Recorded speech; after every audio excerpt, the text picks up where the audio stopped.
That's right. Welcome in. Welcome back, everybody. Happy to be here. Things look different around here.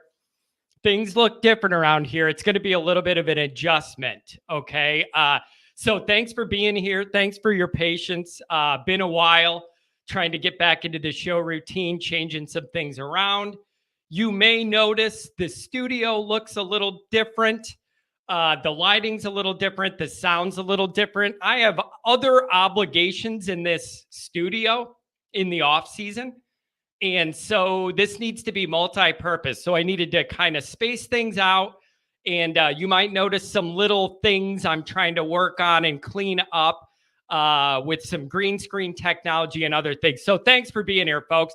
I already see some phone calls. Here's number one. First things first. I think Super Chat's back. There it is. I was going to say, finally. Dr. John, you just made my day. After the battle of all battles, no one should have to wage. Super Chat monetization is back. I'm happy to have it back. I appreciate it. Dr. John's been wanting to give me money I couldn't accept for months. Dr. John's been trying to give me money I couldn't accept. So thank you very much. And I'm just glad to see that it works again. That's really what I wanted to test. So thanks so much, John. You'll be up on the phones in a minute. Let's start the morning right. Here's the $10 for the BC game and $5 for the Gator Bowl. John, you're worth every shekel. I appreciate that. And it's been long enough that you could have probably forgot about that, and I would have too. So thank you for being a man of your word.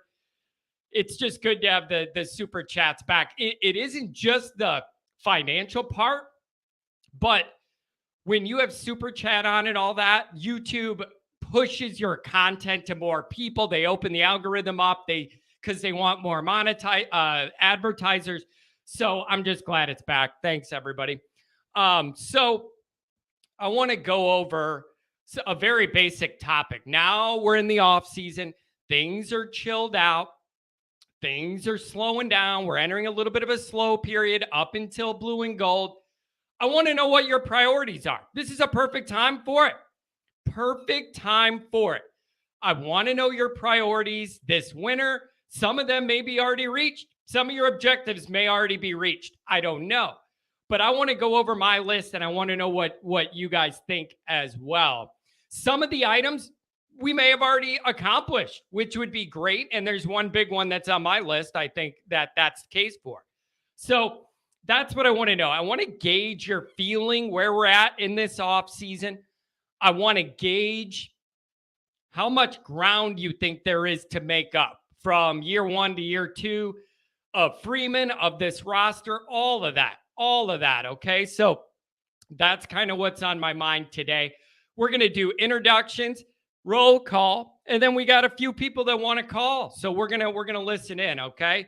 So here's the deal. Obviously we're on YouTube. Hit subscribe if you haven't yet. I appreciate that very much. Give the video a thumbs up. That helps me as well. Notifications on. You'll be alerted every time a new episode drops. You don't want to miss it.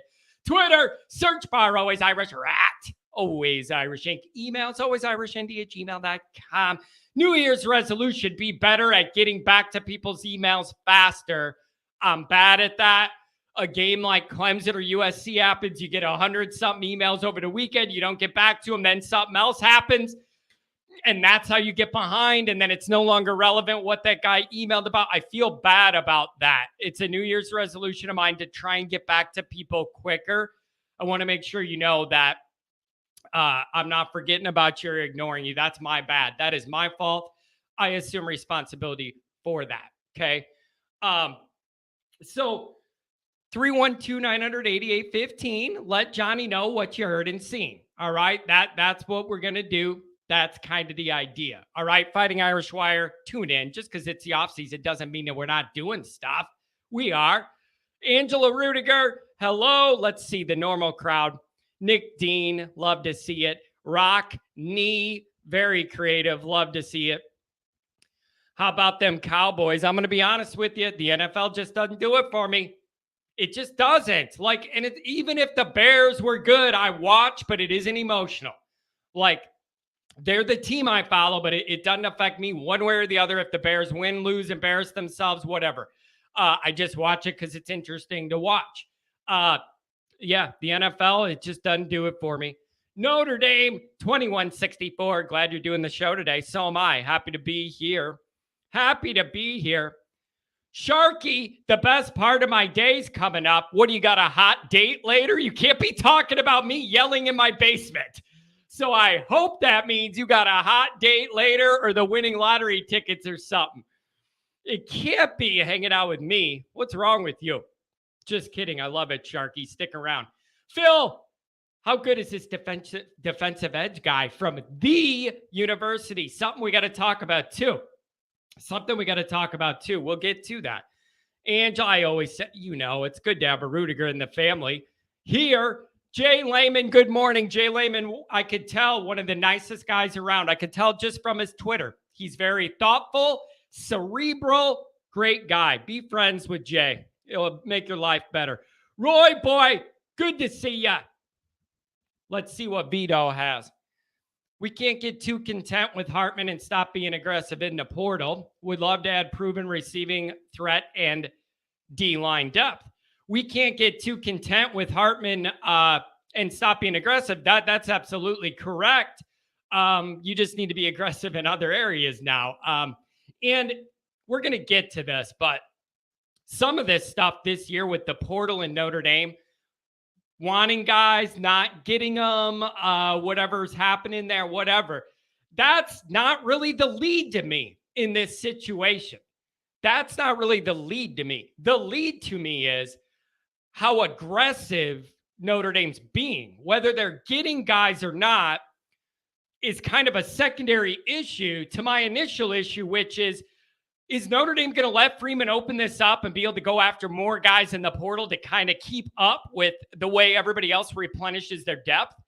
That was my number one question. I'm pretty sure the answer is yeah, they're letting the guy work. I think they're letting the guy work. It just feels like there's way more activity in the portal from Notre Dame than before. I'm not saying you're going to get every target, but just the ability to go after a lot of these targets is a big deal. That's my lead. The lead isn't who we're getting or not, other than Hartman, because that's such a big splash.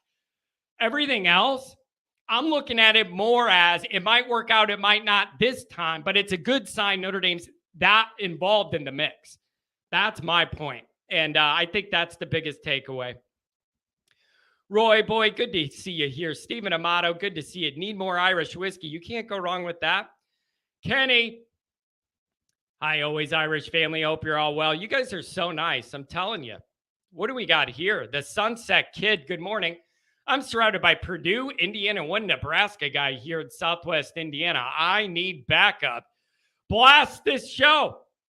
Blast this show. Man, Purdue, you're getting surrounded. You're getting surrounded. Mikey Poles, good to see you. We're back in business, baby. Nick Dean, congrats on the super chat. Thank you. It's nice to have dollars, should we say, right? Oh, man. Steven, Michael, good to see you here, Michael. The Sunset Kid. Sharky. Oh, look at this. Is there a chance of getting a dedicated QB coach and just let Tommy do the OC job? I think that shouldn't even be optional, if you're asking me. I don't even think that should be optional. I think it's just, Tommy, we're doing this. It's going to help you out. And it's all about how you present these kind of things. You don't say, Tommy, I don't know if I can trust you. Like, we got to bring a guy in to look over your shoulder. No, you frame it as it frees Tommy up to draw up all the fancy stuff that we're going to want to do with Hartman. Like it's all about how you present this kind of stuff. And so that's what I would do. And it would just be more like, Tommy, this is going to free you up to do so many other things. That's how I would do it. So I don't know. Here we go. Mikey Poles. I want to see noticeable development of these young guys and see them on the field right away. See, but here's the issue with wanting that. I don't know if we're going to see a lot of that in the offseason, behind the scenes. Like, I just don't know how much of that we're going to notice. And then you get to blue and gold, and then you see that, and then you go through the analyzation of, It's blue and gold. Is the defense good? The offense bad? The other way around? Are they both bad? You never know when you get into the blue and gold game. That's always the issue with that. Here we go. Taj, first priority is for Hartman to learn the playbook and develop chemistry with the receivers. Yeah, that's a noteworthy goal. I think he's fast. He's seen it all. He'll pick up the scheme and the system quick. Developing that chemistry. Here's what I've learned about that. It's amazing to me. The more physically gifted the quarterback is, the more chemistry there is quicker. It's wild how I've found that to work. Absolutely wild. So I think with his skill set, that chemistry will come quick because he's just going to make plays that are going to make everybody excited and they'll get on the same page. Oh, Connor, good to see you. Good to see you. Hey, John, my Niners lost to the Bears. That's like you and two other teams that can say they lost to the Bears this year. Unbelievable. Unbelievable. Somebody says that's how I feel about the Blackhawks.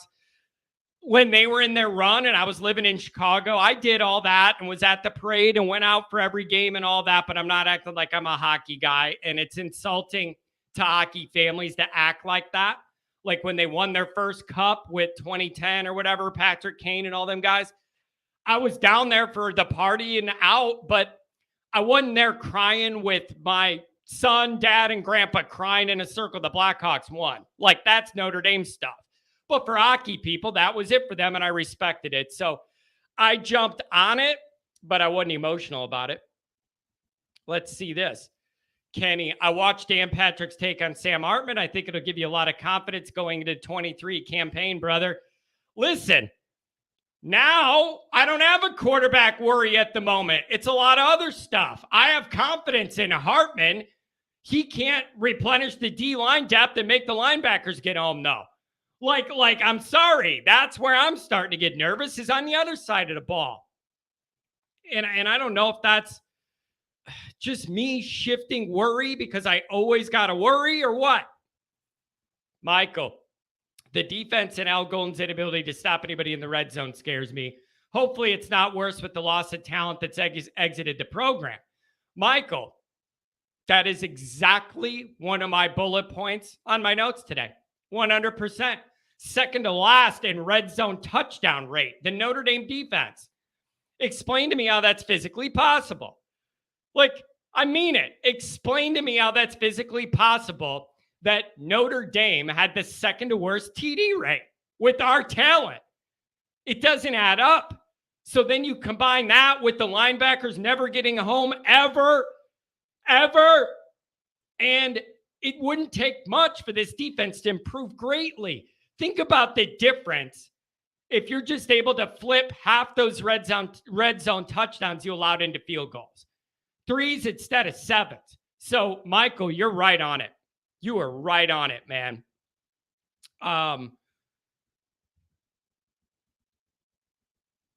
Chief says, no, these guys are all grad transfers, and Notre Dame has operated in this space previously. I know they've operated in it. I just feel like there's more this time. That's all. When Kelly started getting in it, it was like one guy on offense, one guy on defense. I feel like whether it's grad transfers or undergrad, they're going after more guys. That's what I was looking for. I remember when Kelly started, it was like, oh, we might get one receiver, but he's a grad guy. I don't know. I just feel like there's more activity. More activity. Here we go. Let me go down here. Look at this. One sock Billy with a picture of Frank Leahy, $99.99. A little payback for your hard work. Go Irish. Gotta tell you, it means the world to me. I really appreciate that. Helps out a lot. Just paid for some of the phone lines. Appreciate that, one sock. You always got my back. What do we got here? $4.99, Brian, New York. Happy New Year. Drew Pine, thank you for your service. Kent, tough loss. OH, go Irish. Brian, that's very considerate of you to think about the others in our group. And Pine, again, nothing but wishing the best. Nothing but luck, man. Good luck. He's a great kid. Hope he does great. Thank you for the super chats, you guys. That's Very generous. Appreciate it. Nobody's obligated to make up for lost time, but I do appreciate that effort. All right. So here we go. Let's see. What am I trying to do? All right. We're going to get to the phone lines here in 1 second. Actually, we're going to do it now. Heck with it. Dr. John, you're coming up. Good morning. How are you? Well, I'm doing okay. How are you doing? I'm doing very well. Thank you for the super chat, my friend. Hey, man. Part of the deal. Part of the deal. I wish it was more. No. I appreciate it. And you didn't forget our little bets we made. I appreciate that. Dr. John, I want to know, what are you thinking now that we're in this little off season? Now that we're in this little lull in the activity, we have some time to sit and reflect and think about the past and the future. What do you feel about where we're at? What do you want to see Notre Dame get done, maybe between now and blue and gold? How much can get done? What are you looking at? Well, in fact, I just looked at it this morning in the 2024 class. We're in third position, I guess. I don't know how they really rank these things, but unfortunately, we're right behind the Cajun Queen. I like that. That's good. I don't know. Anyway, yeah, I'm thinking about the quarterback room a lot. Also about Tommy Reed. I just, as I said last week, I think we're going to be pretty surprised when we get that kind of talent in that room, and we're able to exploit it on the field.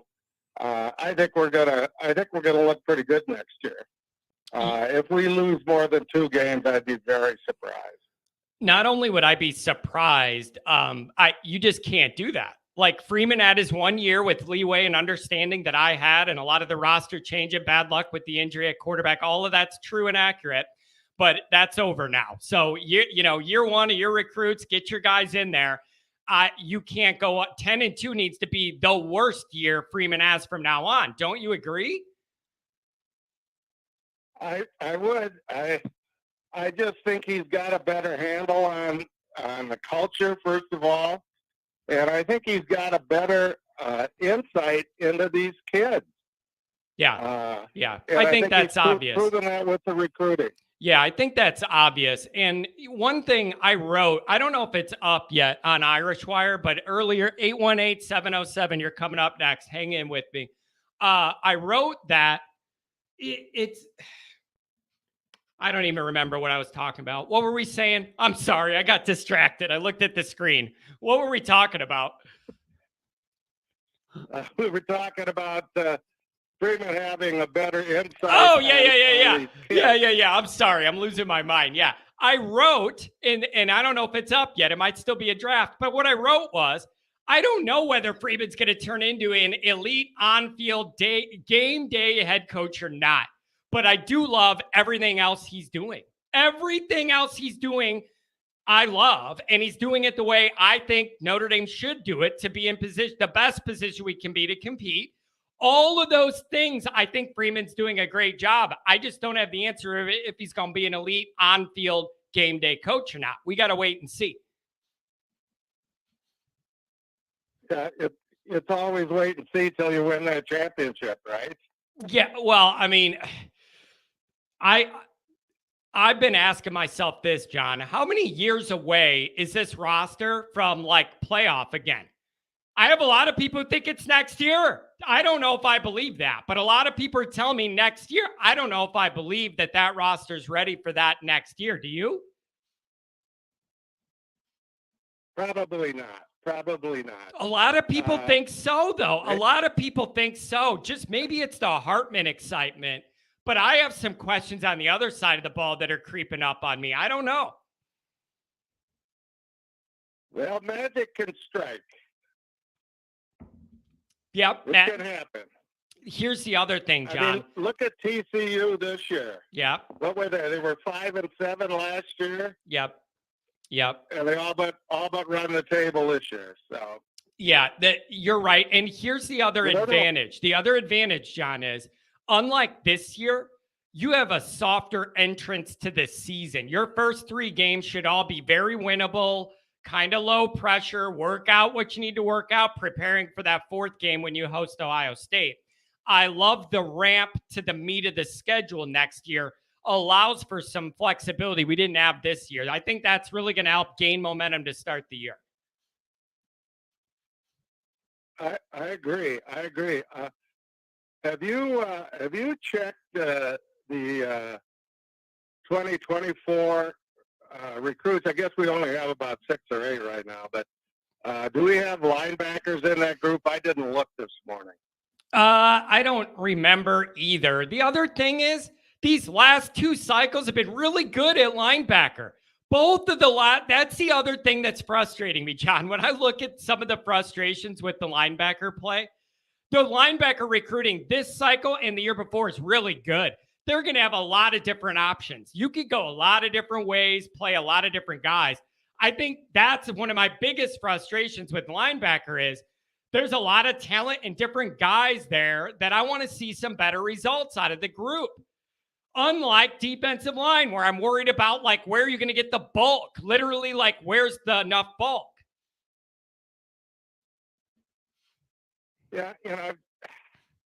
I was just thinking too, as far as college football in general is concerned, it seems like there's over the years there's ebb and flow, and right now the offenses they just seem to be several steps up above what the defense can do. Yeah. And I think I don't know can you devise a defensive scheme that can change that? Yeah, I've been thinking about that too. And it's like everybody loves defense. But what's winning these playoff games is points. And so it's just even if you think you're good deep, man, points. And I think Notre Dame's going to get to the point where they're going to score more of them. I really do. I think Hartman's going to help accelerate the Freeman era. Even if he's just here 1 year, it's an important year. And I feel like that could be an accelerant to the fire here to get us going. Does that make sense? Yeah, it does. But, I look at what did we average this year? We averaged 35 points a game, didn't we? It was actually a lot higher than what it felt. Yeah. They actually ended up averaging a lot more than we felt. And again, maybe it's by proxy that the average points everybody's scoring is going up, so we didn't notice it as much. But we actually ended up with a higher average. Yeah. Anyway, couple more points, and I'm going to turn you over to the people that know what they're talking about. When are you going to do something with that wall? I want to hear those stories, if possible. And the other thing, did you get my picture of my wall? Yes, I did. Here's what we're going to do. I think I'm going to do a tour of the whole basement because I got a bunch of other vintage stuff in the rest of the basement that's interesting, not just Notre Dame. But one of my off-season things is I'm just going to walk through the basement and go through all my stuff because a bunch of people have asked. Okay, well, you got to do it, partner. You got to do it. I mean, we can only talk X's and O's for so long. That and recruiting, and what do you got until the season starts? Yeah. Oh, don't worry. I'll pull a rabbit out of my hat. Content is king, John. Content is king. There's always something. Especially with Notre Dame, there's always something going on with Notre Dame, no matter what. Always. It drives me nuts, John. It's never boring. Sometimes I just want Notre Dame to be good and boring, and they never are. It's just always something, man. Always. Well, I think the spring semester starts tomorrow, doesn't it? I don't know that. I think everybody was moving in. So. Yeah, everybody was moving in over the weekend. I saw the pictures of the players moving in early, parents dropping them off.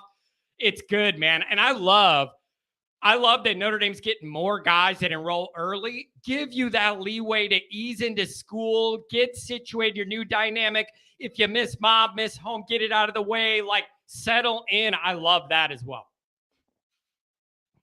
Absolutely.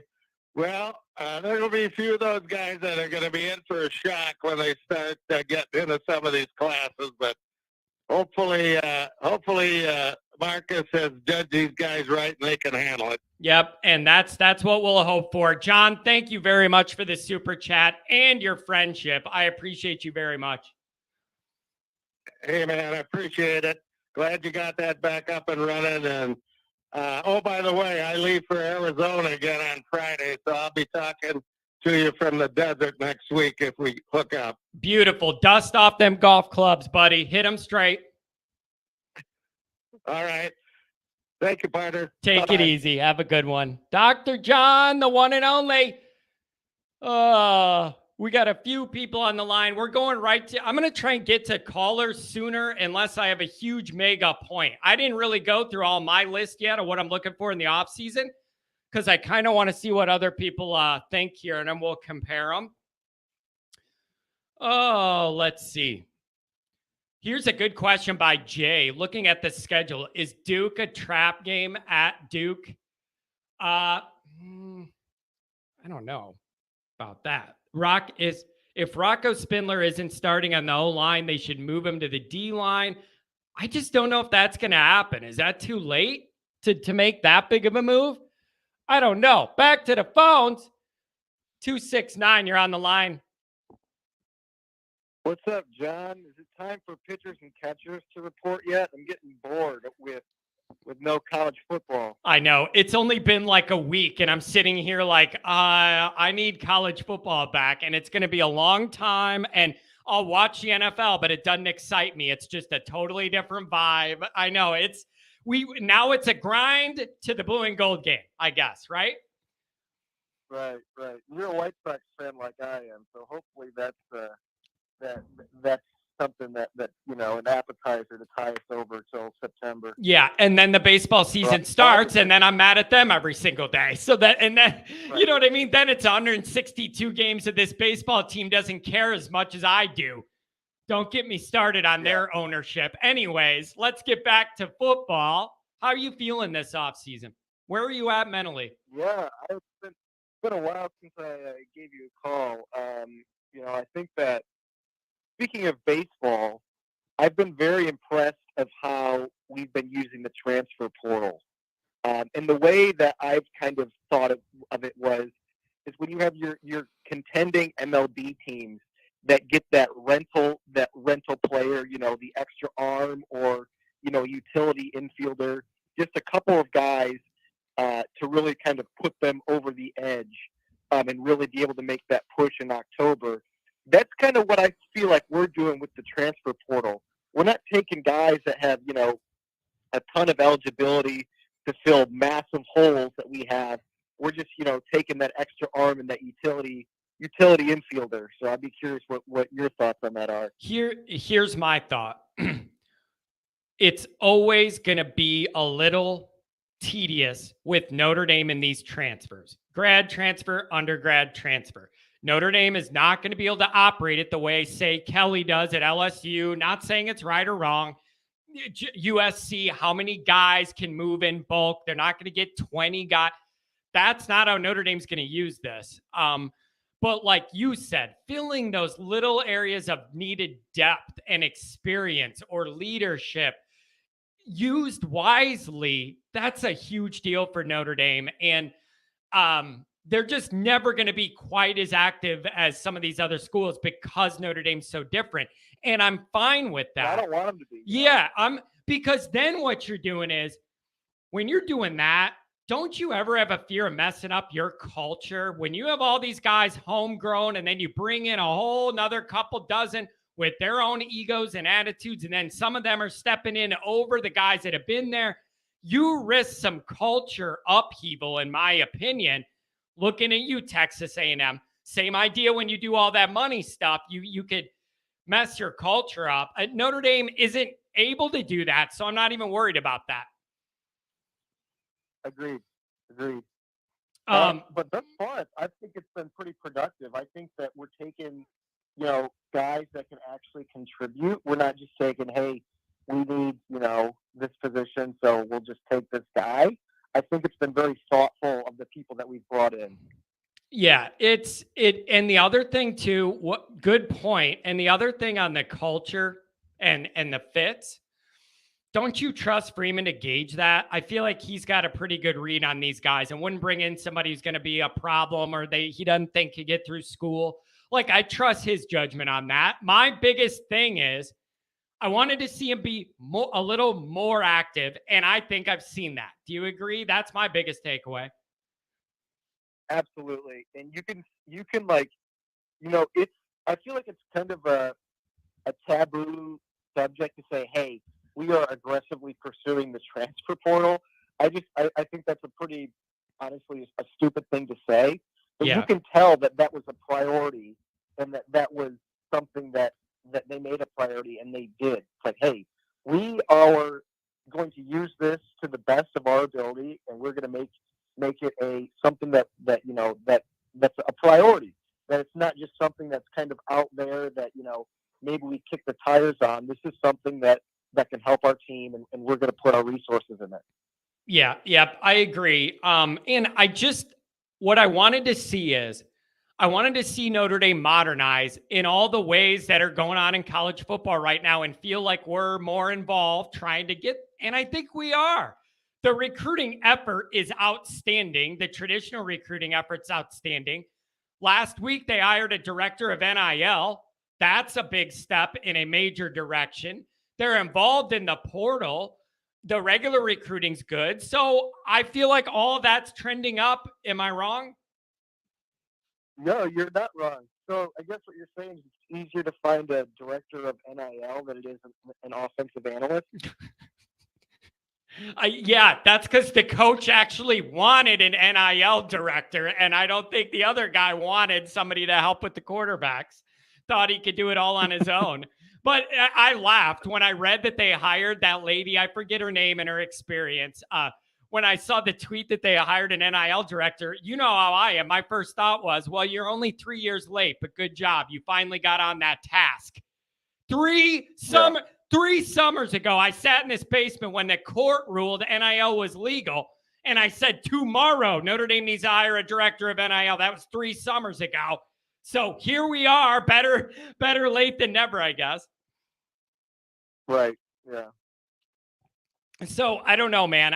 But I have this feeling that Hartman's the type of guy that can just kind of accelerate all of these into the new era. I just feel like he's a guy that can push that and maybe make up for some of what we weren't able to see last year development-wise. That's what I hope for. I agree. And even if he's not, I still feel okay. Does that make that? Do you agree? I do agree because, I do agree because his floor is so high. How bad could it be? Like on the low end, I don't see a lot of risk other than you're not developing Buckner if he's not starter. That's the biggest risk here, right? It has nothing to do with how Hartman's going to play, in my opinion. It would be about that concerned about development for the future. Is that where you're thinking?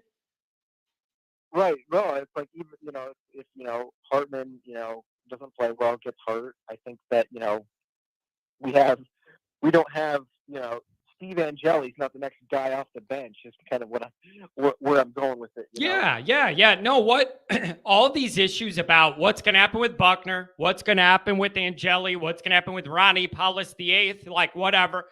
When all this was just when Hartman came and we knew there was going to be a transfer, it's simply restructuring that depth chart order.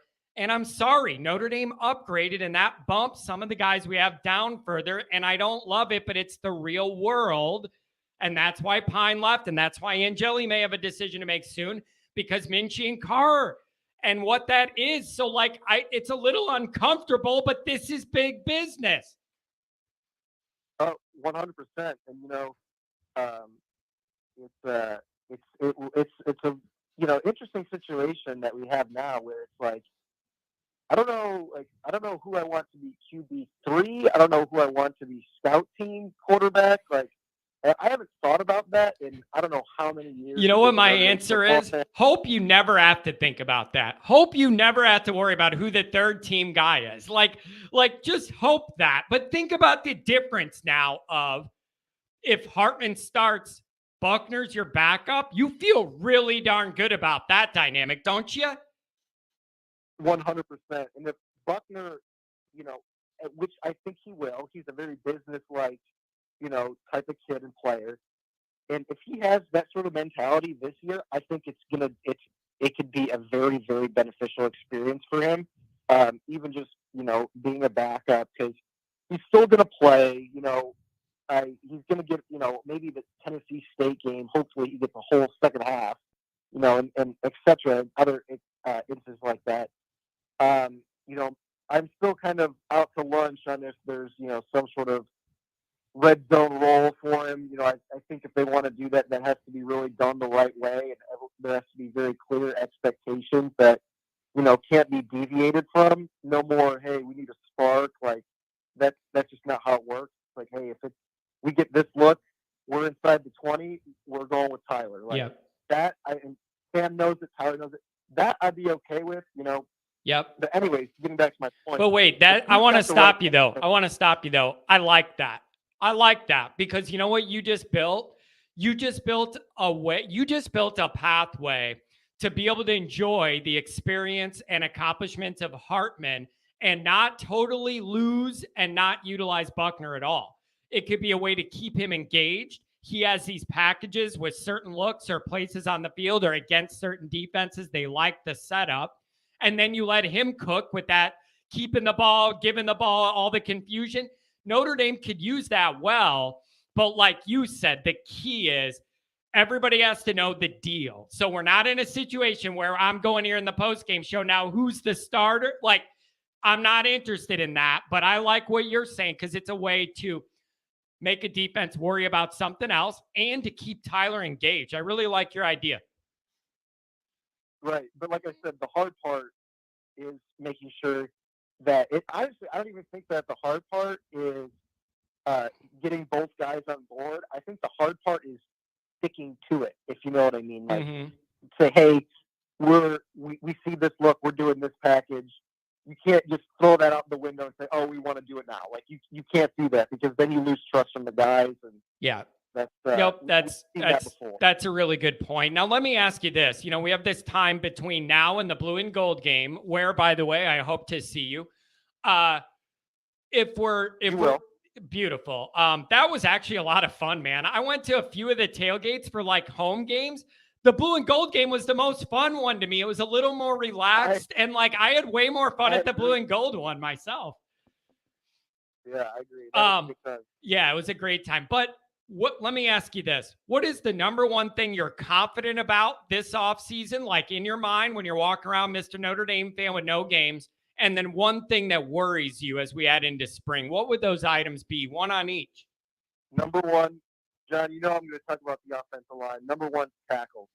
For what doesn't worry me. I mean, it's like, they're I think it's, pretty well documented that they're the best tackle tandem probably in the country. But then on the flip side, I would say guard is probably my second biggest worry. Just because I do feel pretty confident the guys that step in there will perform well, and if they don't, there's veterans on either side of them that'll help them. But I mean, it's got to be the defensive line and the lack there of beef that's up there. Yep, that you just hit my number one. That's my number one concern. It's just messed up, man. It's always something. I've been spending years worried about the offense. Now I feel like it's trending up. And when I lay down at night and I have Notre Dame worries in my head, it's exactly what you said. I'm worried we're a little light up front. I don't want to get ran on. All right? I don't want to get ran on. Like, I feel pretty confident that we have guys that can come in there and play. It's just, you do need some size there because it's really important because that we talk so much about linebacker play. If you have size up front, that makes your linebacker play so much better with freeing up blocks. Yeah. Yeah. And so that is my chief concern. I'm glad it's not just me making up worries. So I agree. You agree about my non with tackle? Oh yeah. Yeah. That's just a non-issue, which is amazing. Were you at the tailgate after when Joe Alt came, when there was like the food part late? Were you there for that? Yeah, I was. My mom is like 5 foot. We got a picture of Joe standing next to Dude, him. he's the biggest person I've seen in real life, I think. I'm not kidding. The guy's like three of me. He's like three of me. I turned around. It was like bumping into King Kong. I couldn't believe how big this guy is. I know I'm small. So are you, kind of. We're smaller stature guys. But give me a break. This guy is a brick wall. I was going around, and I completely agree. But just to add to that, I was going around that same day asking some of the guys like, what player on the team would they put in the Nathan's hot dog eating contest? And Blake Fisher was number one, and Zeke Carell told me that they had a camp talent show, and that Blake ate 10 hot dogs in under a minute. Get him up there in the summer when they do the contest with Joey Chestnuts or whatever. We could have all the Notre Dame fans there cheering him on. That's beautiful. So I don't know, man. I feel like we're trending up, and I just think the sky's the limit from now on. Like all the big picture stuff I need them to work on, they're working on. Is it perfect? No. Is there depth concern in certain areas? Yes. But overall, we're trending up. And I want to see that jump. They always talk about the jump in play from week 1 to week 2. What kind of jump can you expect from year 1 to year 2? I think that's a very interesting question to ask because there's no guarantees. But I want to know, how big of an improvement can we make 1 to 2 of Freeman here? Right. I think it'd be pretty substantial. I would like to think so. I think that offense is going to excite people in a way that I've never seen in my adulthood. That's for sure. Absolutely. Oh, well, thanks for the call, man. We covered a lot of ground. Yeah, get running, and then I'll do these shows. They might start being in the evening to catch more people. I'll let people know on Twitter. And then you know what we'll do? Let's go to a White Sox game. We'll go to a day game or something. I'll meet you over there, all right? Yeah, I'll shoot you a text. Beautiful. Have a good one, my friend. Thanks for the call. Good thoughts. See you. Yep. Oh, $4.99, Michael. Thank you so much for this super chat. And then he says he couldn't figure out where to type the message. It's all good, man. I just really appreciate the effort in the finances. Thank you very much. Appreciate that. 618. What's going on? Hey, how you doing, bro? I'm doing very well. I'm just sitting here, man. I'm thinking about the offseason. I'm thinking about what we just saw. I'm thinking about what we want to see next year. I'm trying to get a gauge from people of where they feel we're at this offseason. Confidences, concerns. What are your feelings and thoughts? Yeah, I haven't been able to call this since working and different things going on. I haven't been able to call since the Sam Hartman transfer. Yeah, I'm excited about it, but man, I was excited about what I seen out of Buckner in the Gator Bowl as well. Yep. You know? Here's the thing, man. Here's the thing. I totally get that, but Notre Dame couldn't risk the situation they were in last year happening again, and that's what it was going to look like if you ran out there with Buckner and Pine again, and then you're one injury away from the exact dynamic we didn't want to be in and we're in last year. So they want to protect against that. And if you're going to do that, you may as well go get the hottest quarterback in the portal, I guess, right? Yeah, right. I'm excited about that, but my thing is it going to be a real quarterback competition, or do Hartman already got the job? Let me ask you this. Either way that goes, if Hartman wins a job, do you have a fear that Buckner's just going to leave, or do you think he sticks it out and tries later the next year? How do we do that?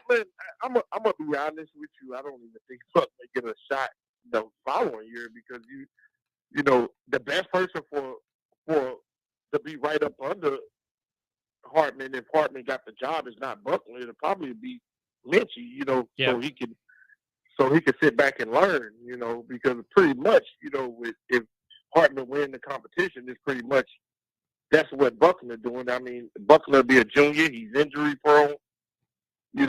now it's time to, to start setting up for your future. You got Minchie, then you have Carr. Yep.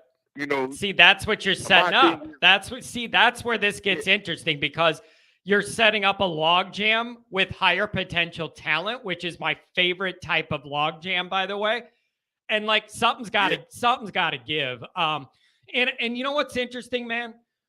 On this, there's a bunch of people saying it wouldn't surprise me if Buckner left even after the spring game if he looks like he ain't going to get the job. But I've noticed most of the people with that heavy opinion, most people stick around, but you still got the kid up in Michigan, man. That's the 2025. I mean, what if Notre Dame goes out after him and they get him? I mean, that's too crowded. Yeah. For Buckner then. Yeah, exactly. And so you're going to have decisions to make, but it's like getting more talent, I'm never going to argue with. And I want our guys to get degrees, and I want all that. It's just not going to happen for everybody in this business. It's just not. And I know that's tough and it feels awkward, but that's just the way it goes. And I don't know, but most of the people that are saying Buckner's going to leave, I've noticed are national media, not local. And I've noticed that. Exactly. And I don't know, man, I don't know what that tells me, that most of the people that are like, look out for him leaving, are national college football writers, not Notre Dame niche specific. And that's interesting to me. It makes me wonder if they're generalizing what usually happens with this rather than the uniqueness of this guy in Notre Dame. Does that make sense? It's a good thing that you brought up like national media, like, man, like you got like Rivals and On 3 and at 24. So it's like most of the best recruits that we go after, and then they say, hey, we're gonna go ahead and commit to Notre Dame, and then they stop drop. And maybe the kids ask these people, why did my stock drop?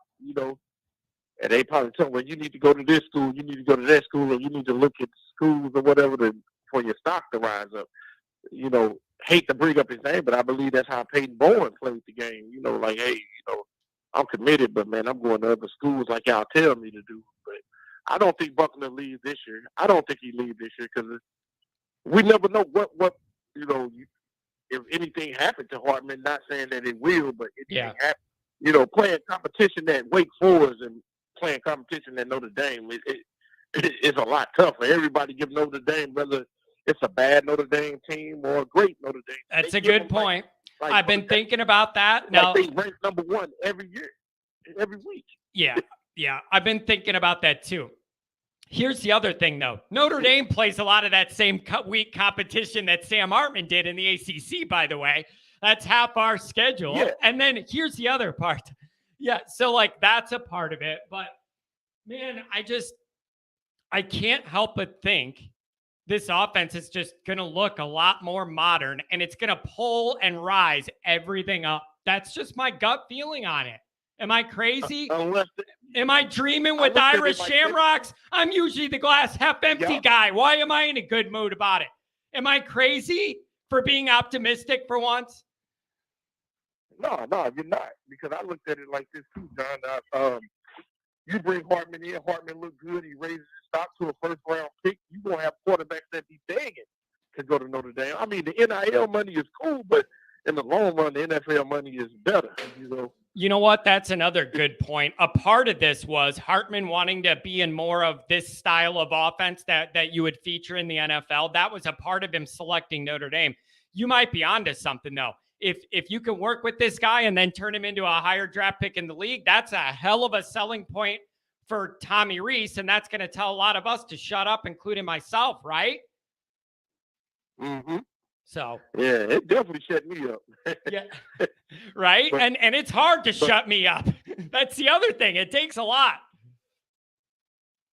And my thing is how fast do Kenny Minchie catch on? I mean, I know he'll be working with the threes and maybe the fours and the walk-ons, but you know what is going to help him? You know what's going to help him? He's already enrolled, and I believe he's on campus, so he's going to be in there early, be able to get situated, be able to learn college life, adapt, get the homesickness out of the way. learn the playbook, get settled in class. That's a good dynamic for a quarterback because there's a lot he's going to have to learn. Because that will give you more.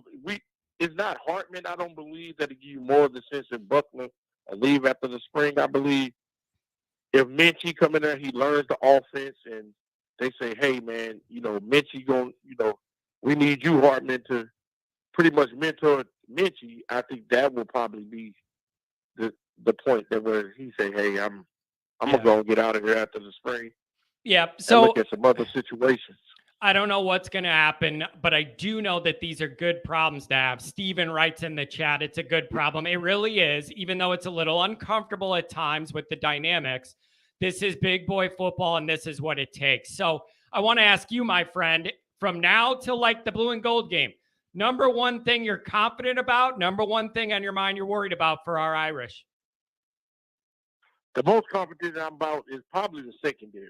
You're probably going to have one of the best secondary problems. The secondary and the receivers probably the biggest problems in the whole. You got 3 receivers that's coming in. Yep. I seen the kid from Westlake when I was as a sophomore before I moved to Illinois. I got to see him when I was staying down in San Antonio. Let me ask you this, man. Let me ask you this. How wild is it that we feel confident about a Notre Dame secondary? Like we felt confident about individuals, Julian Love, Kyle Hamilton, like whatever, Harrison Smith. Yeah, one-off here and there. But the overall group, I don't remember feeling this good about it I can't remember how long, maybe back to Lou, being honest. Yeah, and the one that I worry about, man, is the defensive line, man. Yep. Nothing wrong. Is the guy named Al Washington or whatever, the defensive line coach? Yeah.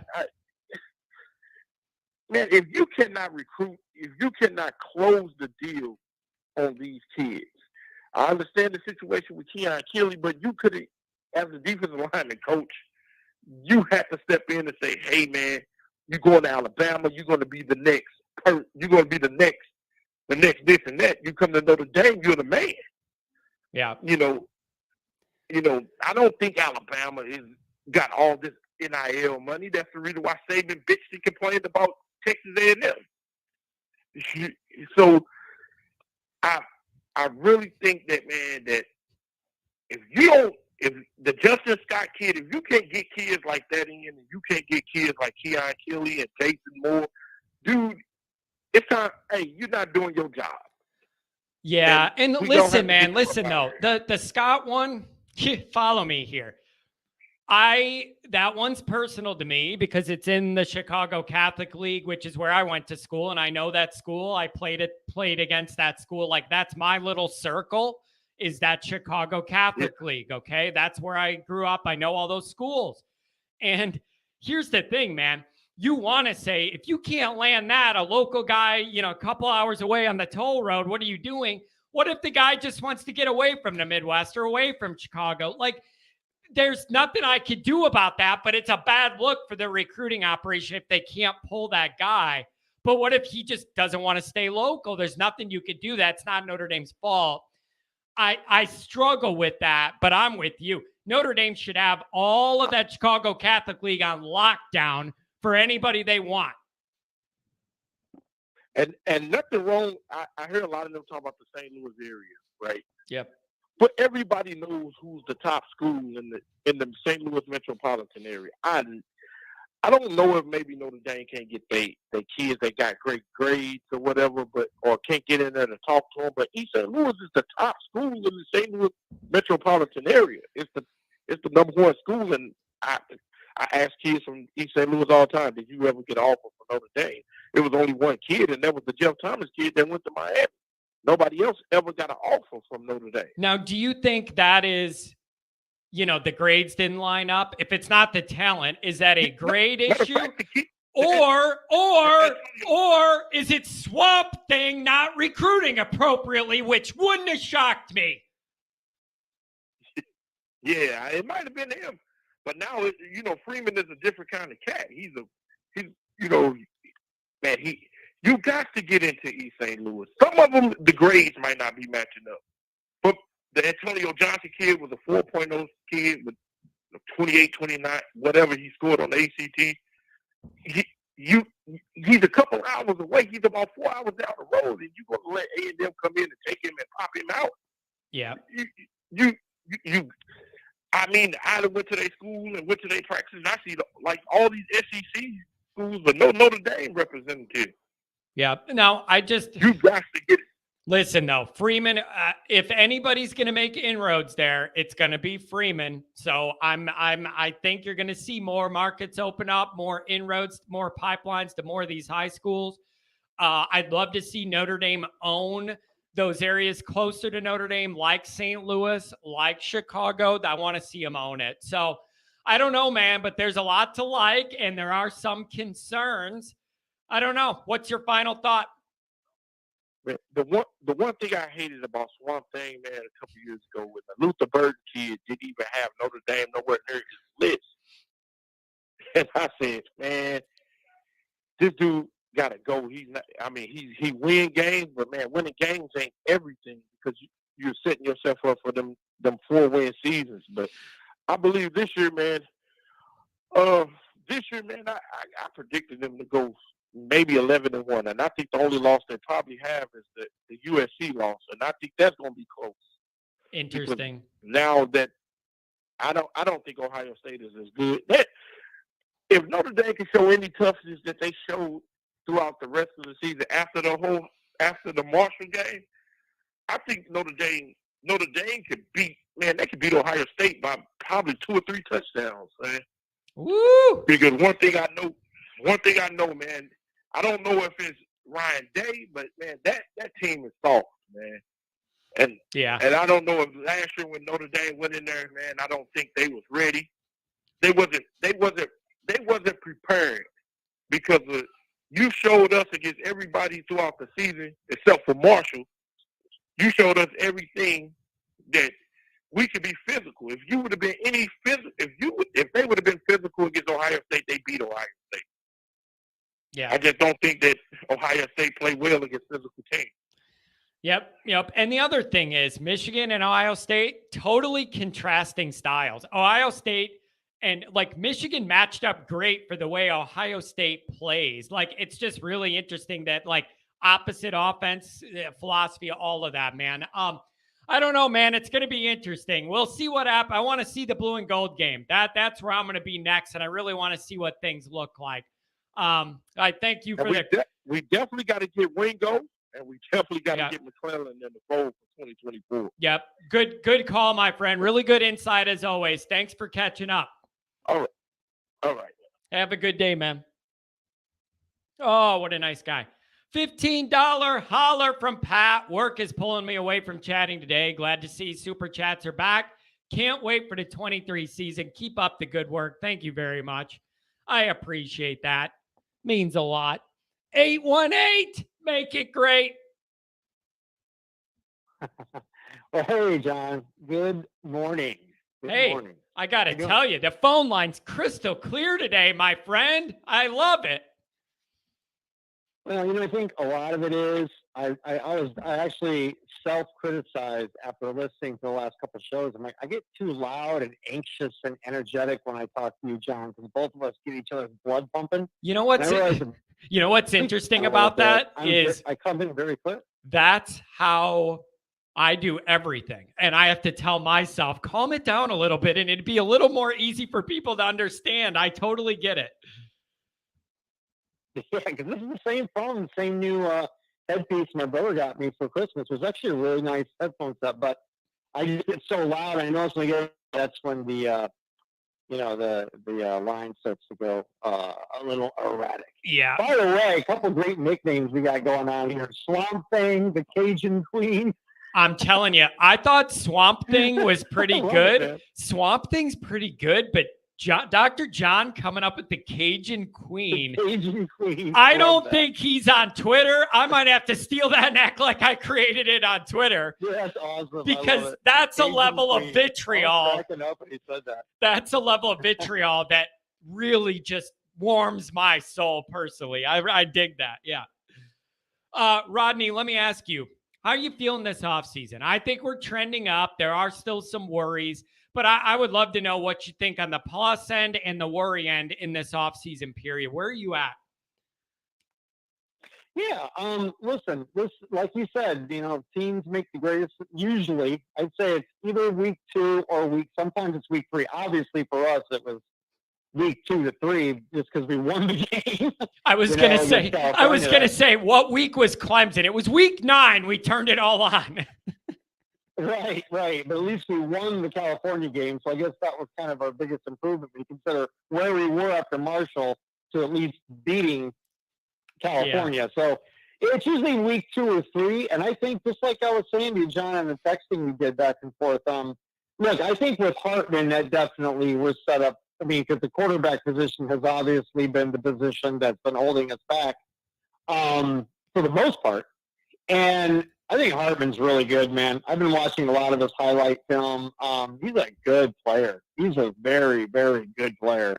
And I just think we're in a great, great spot at the quarterback position. And like I said, the best thing would be for Buckner to push Hartman as far as he can be pushed, but not get the job.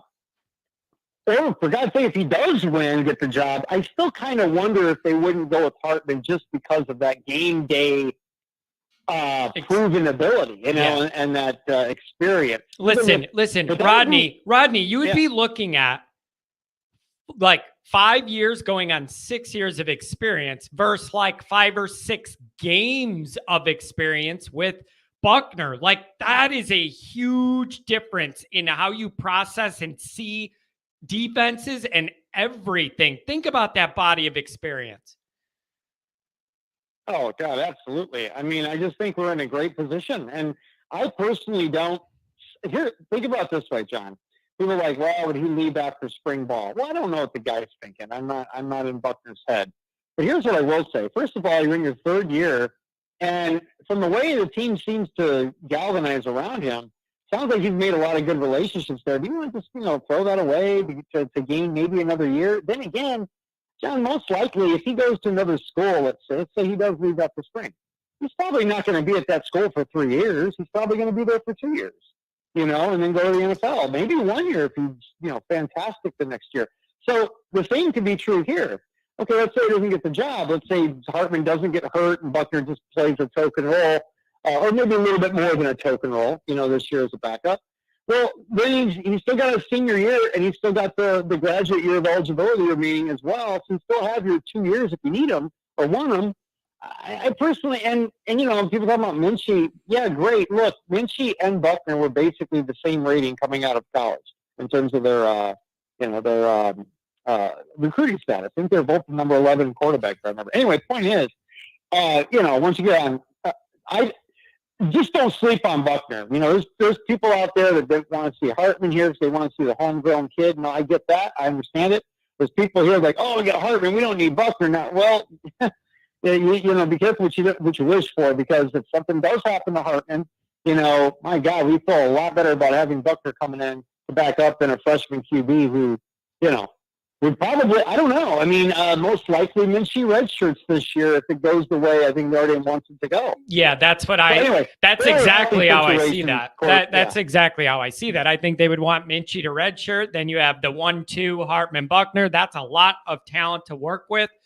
That's the dynamic. And it's frustrating. It's frustrating for Buckner just because his situation right now is nothing that he caused. Injuries, delay in development, all that bad luck stuff. And it is where we are. But overall, the biggest picture with Notre Dame football recently has been that quarterback room has to get a lot better for us to get where we need to be. They are working towards doing that. That's my number 1 overall big picture of the offseason. And it tells me this staff understands what it takes. They're trying, and I dig it. I'm into it. Yeah, I really like the way that I just think that it's funny how things that we hope and we're thinking, and it seems like that, then just a week or 2 later, we'll hear something like that. Obviously, they're on the same wavelength we are. I mean, it's, they're thinking along the same lines. And that's really good. It's good to know that. And it's good to know that it looks like the Notre Dame administration is allowing them to. I think they hit the transfer portal absolutely perfect this offseason. Because, part of it, too, I don't want to be rooting for a team that has 18 transfers in a year. I mean, I just don't. I mean, that's just like, I don't even know those guys. It just seems a little cheap. Well, dude, you know what that makes me think of, Rodney? You know what that makes me think of? When Williams won the Heisman, it felt really weird to me. It felt like it was empty. It was kind of empty. It felt like somebody. I mean, I'm not a UFC fan, but I imagine. It felt to me like nothing like when Reggie Bush wins it for USC, and I have a replay in my I have a replay. I was actually happy for Reggie Bush, man. I really was. Like, I mean, dude. All the, bringing the Notre Dame rival and all that. I mean, I still thought he was a great player, and I was happy to see Reggie Bush win the Heisman.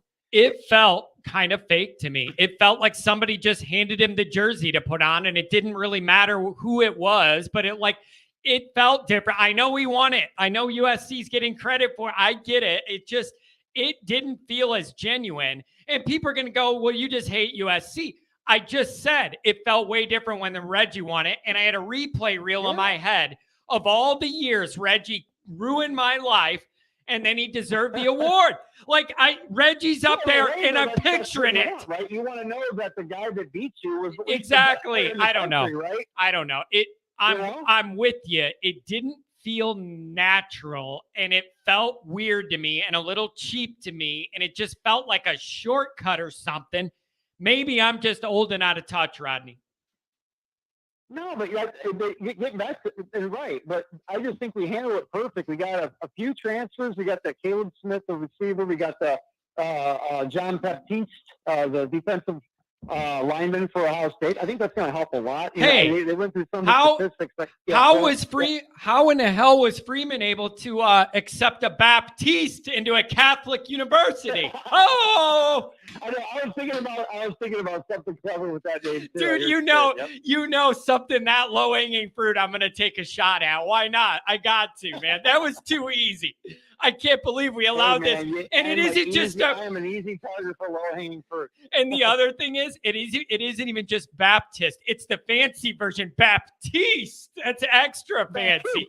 Baptiste at the end. I like that. That's extra fancy. I love it. Okay, so talking about the so feel great about the offensive line room. I mean, obviously one of the best. Any nerve? Are you nervous about any of the guard situation? Tackles great. Any of the guard stuff, or do you think Uncle Harry, Harry and the Hendersons will figure it out? You get that first few games, first year to kind of get some of the kinks out. By midseason, we were rolling pretty well on the line. We didn't play great in the USC game. Other than that, we played really good in the line all year, other than the first few games. Wait a second. Time out. I got to ask this. I'm looking at the chat. Did they reshift the arrangement of the games in the schedule? Because, I saw the schedule as it was, and now people are saying that an updated schedule and they spread the games out or something.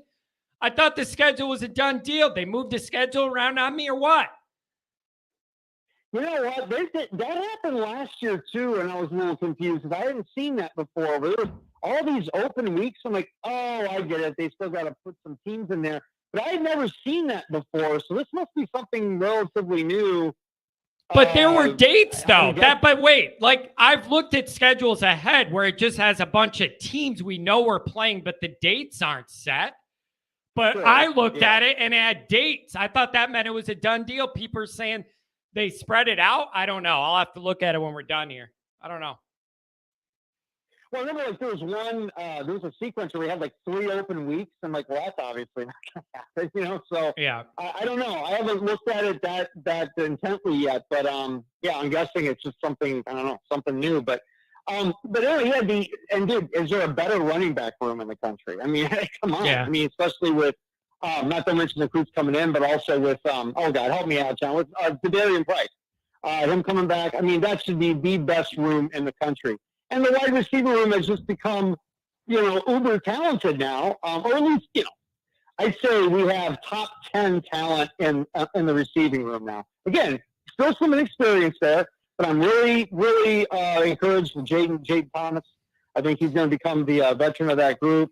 You got Colsey made a lot of strides. I hope Styles can get his head together, man. I expect that will happen. Yep. Here, let me tell you this. Yeah, I mean, let me tell you this.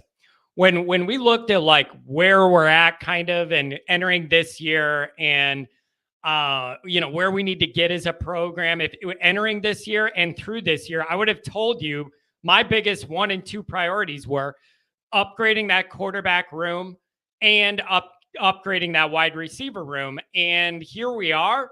Both of those I feel pretty good about. I feel really good that they've attacked the top two weaknesses I saw all year. They saw it too, and they hammered it. And I feel better about both position groups by miles. Don't you? Absolutely, man. And that's why I just keep going back to our gut. John, you and I had the same, almost the exact same feeling about Freeman when he was hired as a defensive coordinator. I was thinking the same thing, man. This guy just seems, I hope we can retain this guy or somehow his path makes his way to Notre Dame as a head coach. I mean, I just felt that. I've been watching college football since I was, I'd say about 1985 is when I started really getting into the same year, the Bears won the Super Bowl. And so I was 10 years old. So that makes 37 years now, man. And I'm telling you, for me to say that, you get a feeling about certain people, man. You just get a certain feeling about it. And I just can't see this guy failing. Rodney, it's weird, man. It's weird, though. I'm the same way. I've told people this, and it sounds weird. I don't know.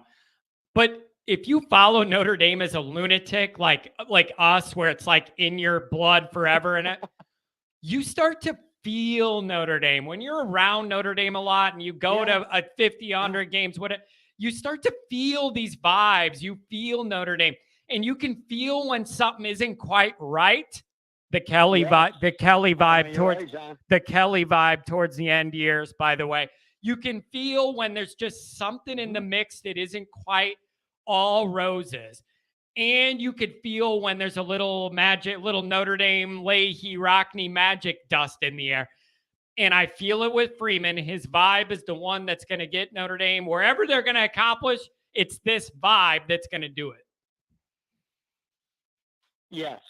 I mean, and okay. So on that note, let's go to the defensive side of the ball because I'm in agreement with you a little bit. I mean, look, I'll say this for being the second to last team in red zone defense, you would assume, oh my God, we must have just been atrocious this year if you had just seen that statistic, because that was what Notre Dame built its defense on, was scoring defense. I mean, even going back to Bob Diaco, they were always a team that, Diaco into the, skip over the man that will not be named BVG, but into the Clark Lea years, and the 1 year with Mike Elko, it was all about keeping the points down. And I loved that style of defense and getting better as the game went on, improving as the game went on. And then this year it was like, okay, and that sucked, by the way, to be second to last in red zone defense. And yet, with that being said, how we were able to play as well as we did with that statistic is strange. It's just really strange. So I'm hoping that means there's genuine improvement that they obviously know they have to make and can make. And like I was saying to you, I think when we were texting, and I think one of the callers said it a week or two ago, Freeman, I like to see Freeman, and maybe he has, and we just don't know because we're not on the field, but I hope Freeman takes more of an active role in the defense. Maybe he felt in that first year he had to, get all the administration stuff right. And that's a good point. The response. You know what I mean? I hope now he kind of takes back the reins a little bit along with Al Golden. You could see a really nice 1-2 tandem, because I still think Golden's a smart guy. He's got a good defensive reputation when he's, not just the NFL, but back in college all those years ago. Remember, he was going to be Charlie Weiss's first defensive coordinator. Yeah. And then he got another job or something happened and he couldn't make it anyway. So I still have a good feeling about him. But yeah, there's got to be definite improvement there. I am not. So I tell you what, I would have no problem if they gave Washington his walking papers tomorrow. I know that's not going to happen. Now, here's the other thing. Here's the thing, man. Somebody put this in the chat too, and it was a question that I had regarding this issue. The question is, I want to know, we're talking about year 1 to year 2 improvement for like the overall team for Freeman as a first-time head coach. Does that also apply to Al Golden? Like how much of that adjustment was him getting in there, learning the personnel, setting things up? Now we saw what it looks like he could calibrate. What about him year one to year 2? Right, and also because it had been a while since he's been back in the college game. So maybe that is. Maybe we'll see a big jump. I hope so, because there's a lot of talent. Not just on the whole team, there's a lot of talent. And the other thing is Al's seen it all. So like he should be able to adjust better than most people. So I'm hopeful for that. So give me your. But also, let's not forget the secondary. The secondary looks great, and let's not forget the special teams, man. I'm feeling great about that area. So, really, it's the defensive line. I'm not even really worried about the linebackers, John. I think they're going to make a big jump next year. I really do, because this is too much talent not to. Yeah. I am a little concerned about the line, though. I don't think it's going to be bad. I just think we've been really spoiled in a good way with Elston for all those years. Elston was a damn good coach, man. He's a damn good coach. I wish we had him back, to be honest with you. Yeah. So I don't know, man. Really good thoughts. We're on the same page with a lot of things, which could be good or bad, depending on how crazy people think we are. But I really appreciate the call and really good thoughts as always, man. Text me later. Oh, man, it's so much fun, John. Thanks a lot, buddy. Thanks a lot. Good work. Have a good one, man. Thanks a lot. Take care. Okay. So apparently, when I get done with this show, I'm going to record an episode on the new schedule. I swear to God, as recent as yesterday, I had that schedule up and it had dates. Usually it just has a clump of teams and it says to be determined. They had dates. So now you're telling me they redid all that string of games. So now I'm going to have to record an episode on that now that it's final and break that down. I wasn't expecting that to change. I didn't even know that was a thing that would change that way. 707. Good morning. Good morning, John. What's going on? I'm going to get right into it. I want to talk to Angela Rudiger, and I think either her brother or her uncle is in that chat sometimes. And I want them to know I watched Rudy with some fresh eyes, and I really enjoyed it. I liked the way his battle,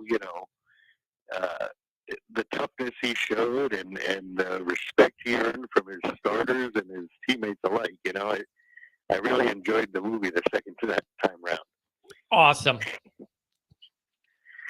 And then another thing I want to tell you is that I'm going to be emailing you soon, and I want you to look out for the email that starts with Joe and then the 5 numbers at Gmail, because I don't do payments over the internet, so I want to send you a gift for my appreciation of what you do, but we're going to have to work something out on that. Wow. Thank you. Just know, you don't feel obligated to do that, but if you send me that email, we'll do whatever you want to do. Thank you.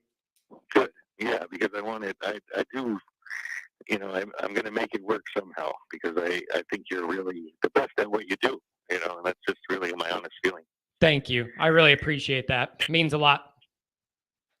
Okay, and then one of the things of business of Notre Dame football, you talked about the transfer portal, and what I see as far as Notre Dame's game plan is going, I really like what they're doing, because I think that they're really picking people to fill needs current, and they're picking veterans, because I think if you start playing that transfer portal with young kids, it's going to, we're doing a very good job with recruiting anyway, so you're going to be taking a pot shot by bringing in younger kids with a career ahead of them in college. So I like the way our recruiting is going.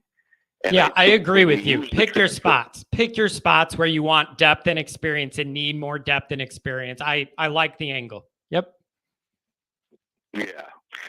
And, we just recently this weekend, I guess we had that junior day. And, a lot of us have the concerns that you do, which is the defensive line. But it seemed like people that where I was reading, who were followed it, it seemed like about 11 guys showed up, and I think like 5 of them were defensive linemen and of really good talent, like talented kids that came. So I'm really excited about that, and I'm hoping, that we're going to have enough to get by this year on the kids that are going to be leading that defensive line. But what's coming is going to hopefully be able to show that they can play, because I think Al Golden does play a lot of people along that line, and he gets people a lot of playing time so that they don't feel awkward when they're in the game. A lot of them get playing time. So I like what Golden is doing with that. Yeah. And, here's the other thing with that defensive line. A lot of people have had that worry. It isn't just us. Here's what I'll be optimistic about. I looked at the two biggest emergency areas of need this last calendar body of year as quarterback, wide receiver. And the staff has done an excellent job of addressing those emergency, big time, obvious needs. That gives me encouragement to know they see this and they're going to figure something out, because they've done it with the other areas I identified as the weakest, and they saw it the same way and attacked them. And I expect them to do that here. It's just, as we sit today, I feel like we're a little light up there, and I don't like the way that feels. Yeah, well, what's funny? It's what happens in college football. Like right now, we're all so damn happy, and rightfully so, about our backfield, right? But guess what? At the end of this year, Estime might be gone, Tyree will be gone, and Diggs will probably have a chance to go too. So we're going to be starting, but we do have Jadarian Price, and this kid Jeremiah Love is coming in, and that campaign that Declan McCullough came from Indiana. Yep. I mean, of all my areas, I ain't worried about that one. Give me that and the tackles, and I'm good. Yeah, not for this year. This year we're going to be great. But like I said, the way college rolls around, it could be that three guys are gone. Three big people are gone next year, but. Yeah. And then am I crazy for feeling pretty darn good about Notre Dame's secondary? It's been a very, very long time that I think I've felt kind of that maybe feel good is the wrong way, but like not totally horrified like I've been the last 25 years. Am I crazy? No, I think we could be, we're not going to be like elite yet, but Morrison's a nice start, he'll be one of the leaders already. Oh, him being so young and being a leader, being that young and being able to lead by example is a huge asset. And that is going to benefit Notre Dame for multiple years. And I love that development. It's beautiful back there. Yeah, and it's similar to what Hamilton was like that too, but Hamilton was more boisterous. I think Morrison's a real show by example kind of a guy, and he'll find his voice in like a freshman, and really just showed that here's how it's supposed to go. Yeah, and you love that. Yep. But what I'm really happy. What I'm really happy about this John Batiste. Yeah. I think that.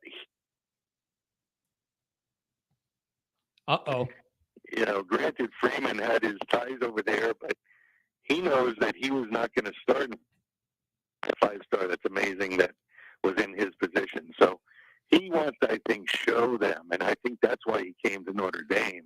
That maybe they made a rash decision, and I hope we start him against Ohio State. And I really wish Ohio State game would be the first game of the year again, because they have Stroud just announced on the very last day that he's going pro. Yeah. Hey, did I see that somebody put in the chat that Ohio State landed a grad transfer, the Oklahoma State guy? Did somebody write that in the chat and I made that up? I saw something about Ohio State landing somebody. Am I making that up? Did that happen? I don't really know. I'm not in the chat yet, but that'll be a little bit more even grounds, because we'll have a first year, with the system, and they'll have a first year with the system. So it'll be a little bit more level of a playing field if that's the case, but I'll still take my chances with Notre Dame. Yeah. But, like you said, we're going to have to see what this rearrangement thing is.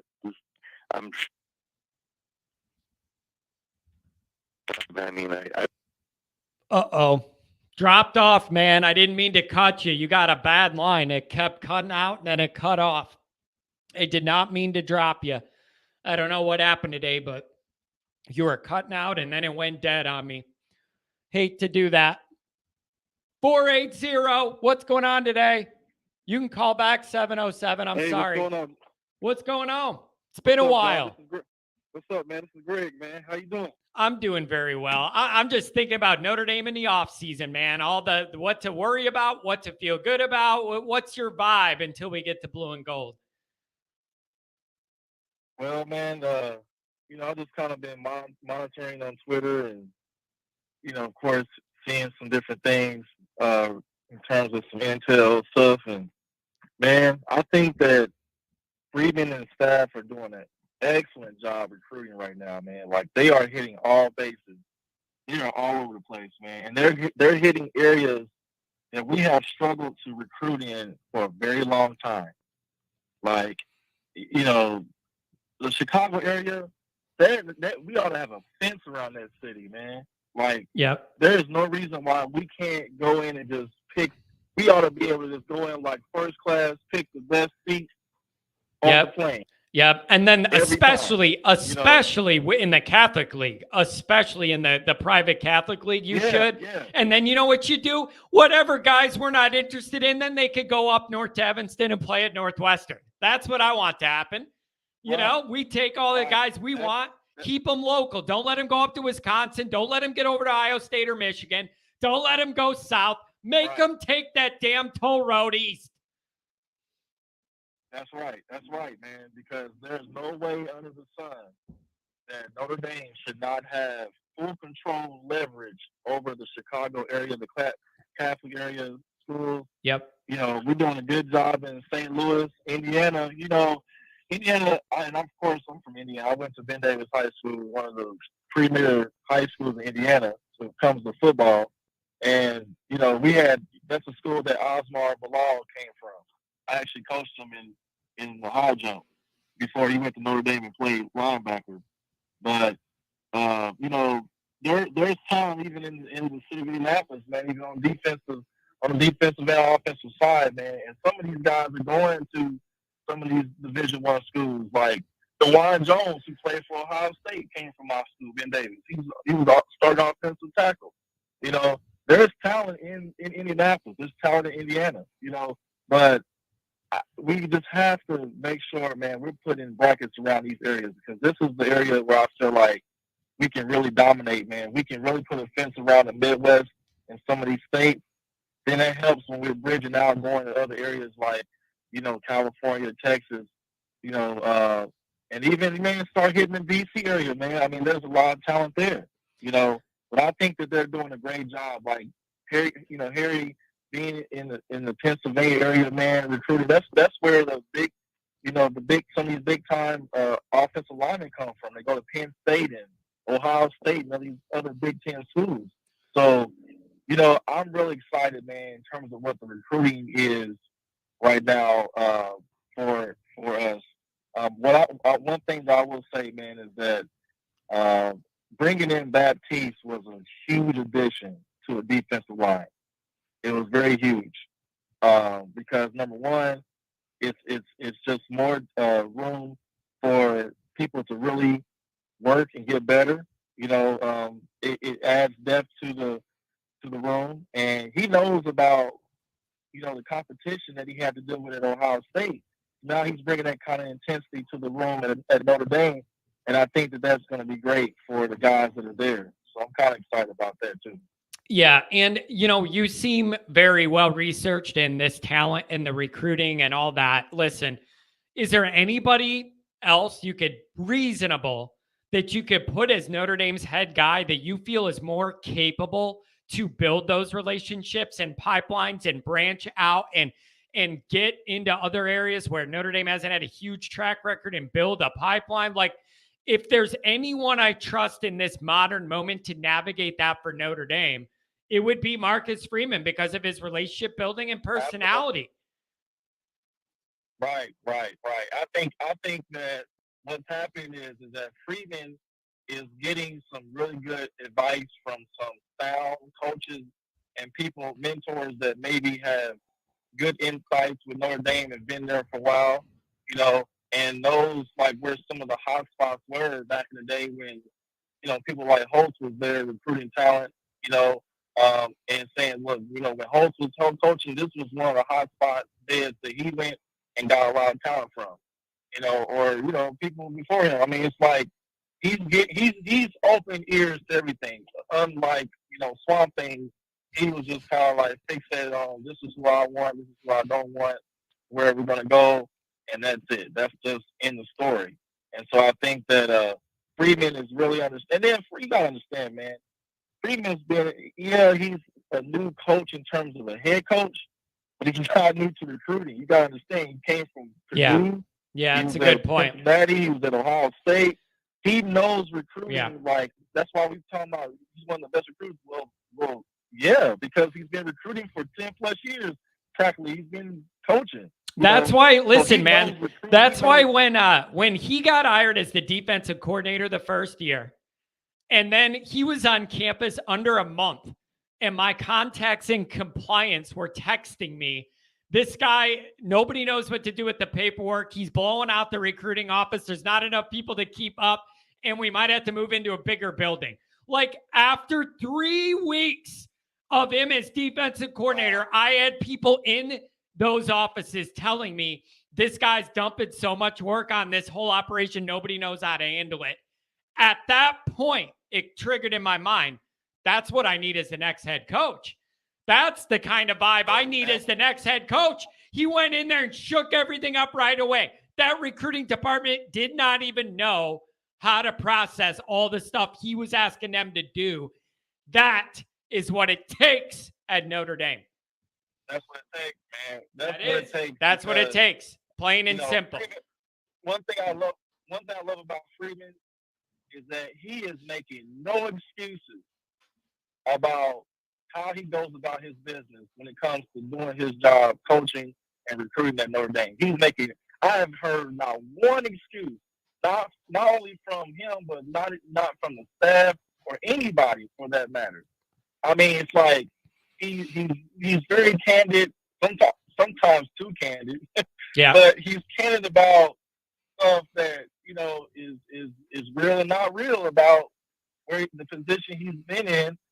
And man, you can't help but to get behind a guy who just gets it, man. He just gets Notre Dame, and he's not out here talking about it's hard. And we just have to go down aisle 5 because aisle 3 is just too much, and he's not doing that. It's like, look, we're going down aisle 3, and you know, I don't care if we get bumped out of aisle 3 2-3 times. We're gonna try.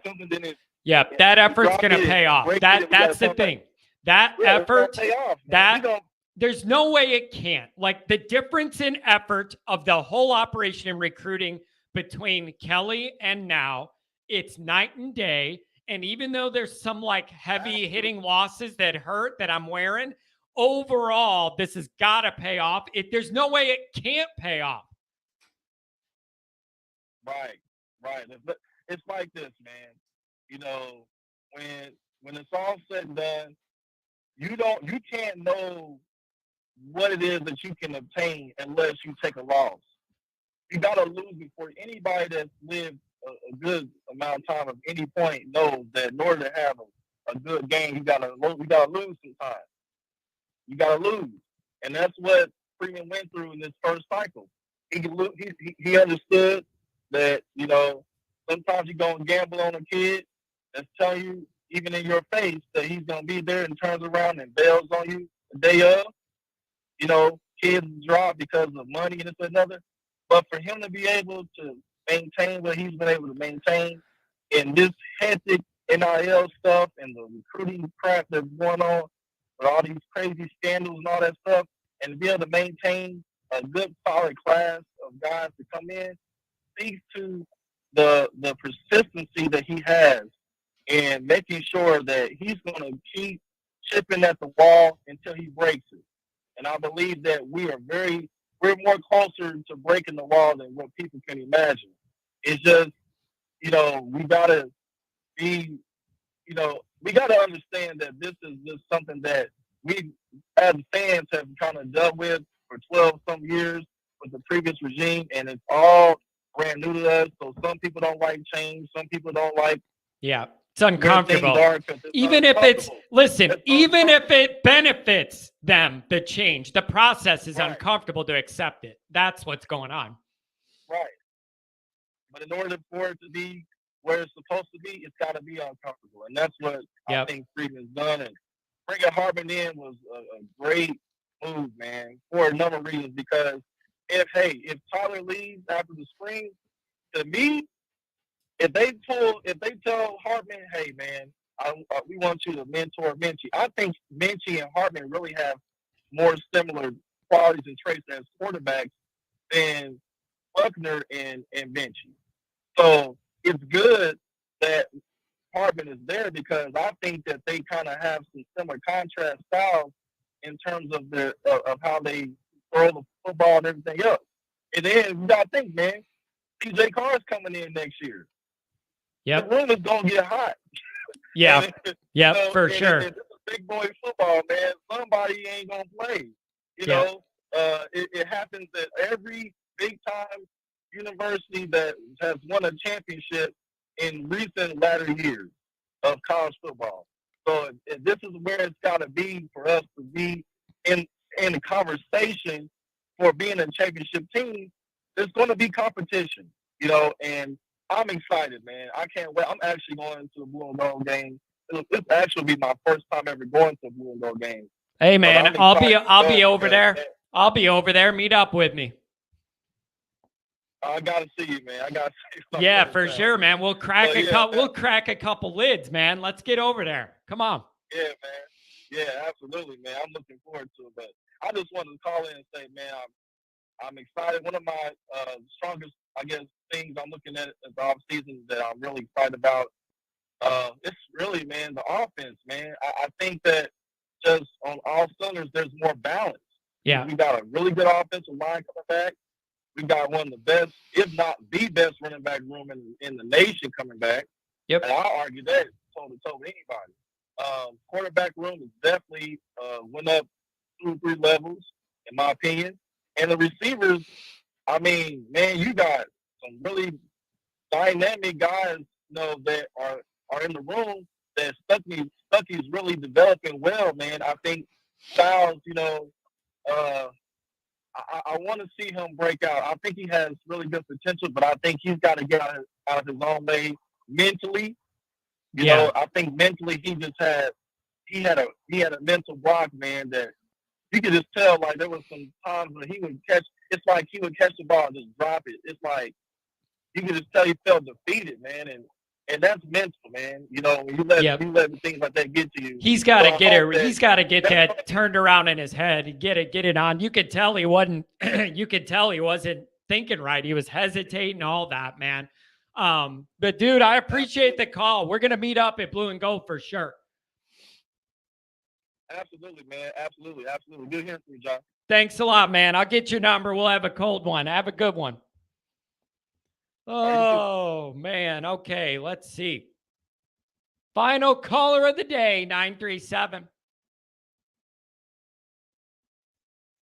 Hello. How's it going? It's going great, man. Thanks for the phone call. What's on your mind? Well, I'll start out with what I kind of think are some of the priorities. But I do want to also, I don't want to beat a dead horse, but I do want to come back to Sam Hartman and Tyler Buckner. Sure, certainly. But I think probably the number one focus to me on our defense is our red zone defense.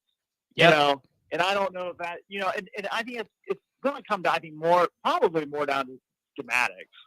But, I mean, probably the best red zone defense we had was when we went to the national championship. And one of the reasons why we did go was because we had a really good red zone defense. And that's one in my lifetime. That team ended up giving up an average of under 10 points a game all year. What a great run. Like, the schedule wasn't that tough, but it was like 9.8 points a game they gave up, which is unbelievable. I know it was 10 years ago, but that was still an unbelievable effort. Yeah, it is totally unbelievable. And it's actually kind of amazing at the amount of points we gave up on defense when our red zone defense was so mediocre. It doesn't to put it nicely. It doesn't make sense to me that I know we have decent talent. What structurally is going so wrong that we're second to last in the country in allowing touchdowns in the red zone? Like that, it's something doesn't add up to me because the talent isn't that bad and the overall defensive numbers aren't that bad. So what are you not doing right structurally in the 20? Now, I never played defense. I never paid attention when I played football. I never paid attention on defense. Defense wasn't my side of the ball. But if I have to take a guess, I imagine, I guess the linebackers just look like average linebackers to me out there. But if I had to take a guess, maybe people who are smarter than me who talk about how bad our linebackers are, well, it might be how bad our linebackers are. It could be as simple as that. Maybe if there's a little bit more young talent in there at the linebacker position, maybe it just self-corrects itself without having to, do anything crazy. Yeah, But I look at that as like that was a huge weakness, and I really hope that gets corrected this upcoming year.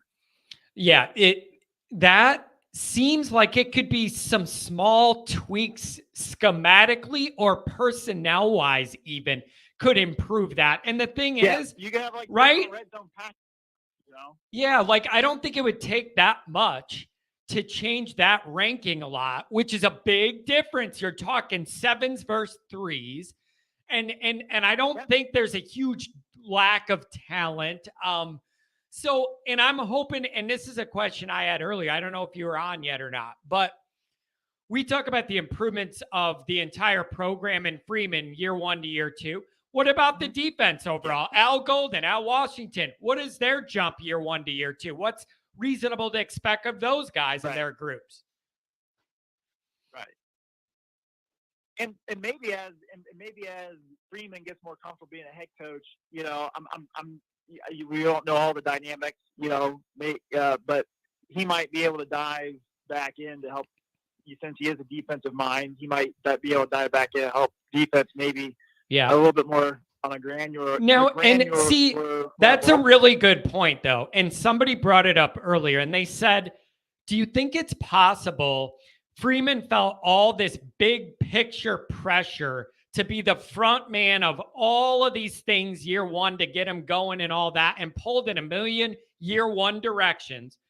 And do you think that now that things are more settled, he can re-ingratiate himself over to the defense and spend a little more time over there? Maybe that would help. And I think that's something that might be reasonable to think about. And sticking with like one more thing on the defense is I want to see, our run defense doesn't have to be at its best. Like last year at its best, let's take the Clemson game for an example, or the first 3 quarters of Ohio State. Our run defense was really good. We gave up one long drive in the 4th quarter against Ohio State, and you could just say we were tired because we never had the ball on offense. Our offense kept giving it up. Yeah. But like most of that game, we played excellent run defense. Against Clemson, we played excellent run defense. Yep. But then you give up like 200-some yards to Marshall. We had some like bad days, and we had some great days. And you know what's weird about? But you know what's weird about that is. What's weird about that is usually you don't see those huge efficiency swings on defense. Usually it's like, your defense is good. They're going to play tight every game, keep you in it 2012 style till you lost by 800 points in the last game. I'm not acting like that didn't happen. But that is wild to me. How usually defenses in football, it's like yours is terrible and it's pretty terrible all year, pretty average or pretty great. I don't understand. Like, come on. Yeah. And so I want to see a better consistency. Even if it's like, hey, if you give up some more yards on like an average, let's just not let's just not have bad days. You know? And and I guess one more caveat to that is I do remember the days when we had, I can't remember his name. He was a really athletic linebacker who he tore his ACL in like a bowl game, but he still got drafted like Dallas. Jalen Smith. Jalen Smith. Yeah, Jalen Smith. You know, I feel like you can't just produce Jalen Smith every day. Like, I get that. But when I look at the linebackers that we have this year, I say, no wonder we really stink against running quarterbacks. We don't have a big, fast, athletic guy in the middle of the field who can actually close the distance against like a Caleb Williams, right? Yeah. And until and like, who knows? Maybe that Jalen Sneed, maybe he's that guy. Maybe next year he'll get a play. Like, I look at it like, let's just say he is that. People say he still has like a lot to learn yet because he was just in high school, see ball, get ball kind of thing. Yeah. But like, look, maybe that's a pro con kind of deal. That really hurt us, and it wasn't just Caleb Williams. Other the Cal quarterback, tall white guy, he took off running. Yeah. couple of times. Like everybody who had a quarterback who could run ran on us well, kind of deal. So that's I think one of the other things. But on offense, I think it's a foregone conclusion that Hartman's going to play no matter what Buckner does. That's what that's what I kind of think too. I mean, competition or whatever, I think Hartman wins it anyways. But I hope we don't get away from so you're going to have our passing game, whether or not Buckner is the guy, if who knows, Hartman gets hurt, has blood clot issues again. I think he had some he had something wrong with them for a little bit. And so even if he has something wrong and Buckner plays, our passing game is going to be better than what it was last year. Maybe not even so much on an efficiency rating, but at least on a dynamic. Yeah. We're going to have longer passes. Yeah, like a more electric. Yeah, exactly. Yeah. That's we're going to be able to throw you're going to see more of those touchdowns like we had to Braden Lindsey. Yeah. In the bowl game. But I hope we just don't get away from doing what somebody said earlier. We're going to have one of the best running back groups in college football. You got to use both. Listen, man, I've thought of this. Notre Dame cannot allow themselves to get in a pass fest, forget about being physical. We're throwing it all over with Hartman. Here's what I need. I need you to be able to do that, woven into the established identity of we're physically tough too. You got to be able to do both. Notre Dame can't get soft now because they got a guy that could throw it away. I need you to be able to do it all. And Hartman, and this is going to be a change for Hartman because Hartman's been throwing the ball 400 plus times a year. And he will have to be better than what he has been because he's not going to get so many opportunities to just throw bombs all day. And because he did a lot of that, where he just keeps throwing bombs. Yeah. And you don't get 3 tries in a row, because we're going to be running it. All right. Now let me flip this on you. I'm glad you brought that up. Let me go a different angle off this idea. What if somebody said to you, well, I think maybe that would be great if we're running the ball decent still, and then teams have to move up closer to the box to account for it. Maybe it'll make it, he'll have less passes, but it'd be easier to do some damage because we have a running game and people need to creep up. Maybe that's how it plays out. Maybe. We're going to have to wait and see. That's just the way I look at it. We're going to have to wait and see. I don't want to see them lose that physicality though either, because that's a culture thing. And once it starts to kind of go away, that's an issue. But I believe like Harry isn't going anywhere. Tommy's still going to want to run the ball. I'm hopeful you'll be able to do it all without sacrificing anything. Right. And in my lifetime, maybe there's Julius Jones, who might be, and I was a real little kid when Julius Jones was playing for Notre Dame, and but I think Audric Estime is the best running back, at least since Julius Jones, and I really hope the dynamic flips a little bit next year to where it's more Audric Estime as the number one versus Diggs as the number one. I want Diggs to be the number two. And you look, hey, I spent 20 minutes watching Jerome Bettis highlights. It is kind of scary how similar those two guys are. Yeah, it is. And it is, man. I want Estime to get. Oh, I want him to be 18 to 20 carries a game.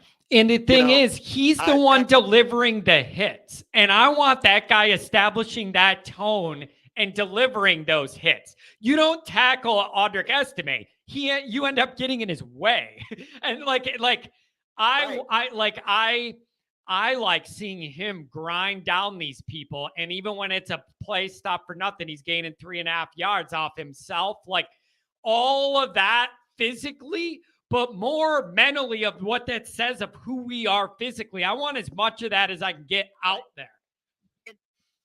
And so my personal football experience, you use the running game, like when you have a running game, you use that to guarantee wins against teams that you are superior against.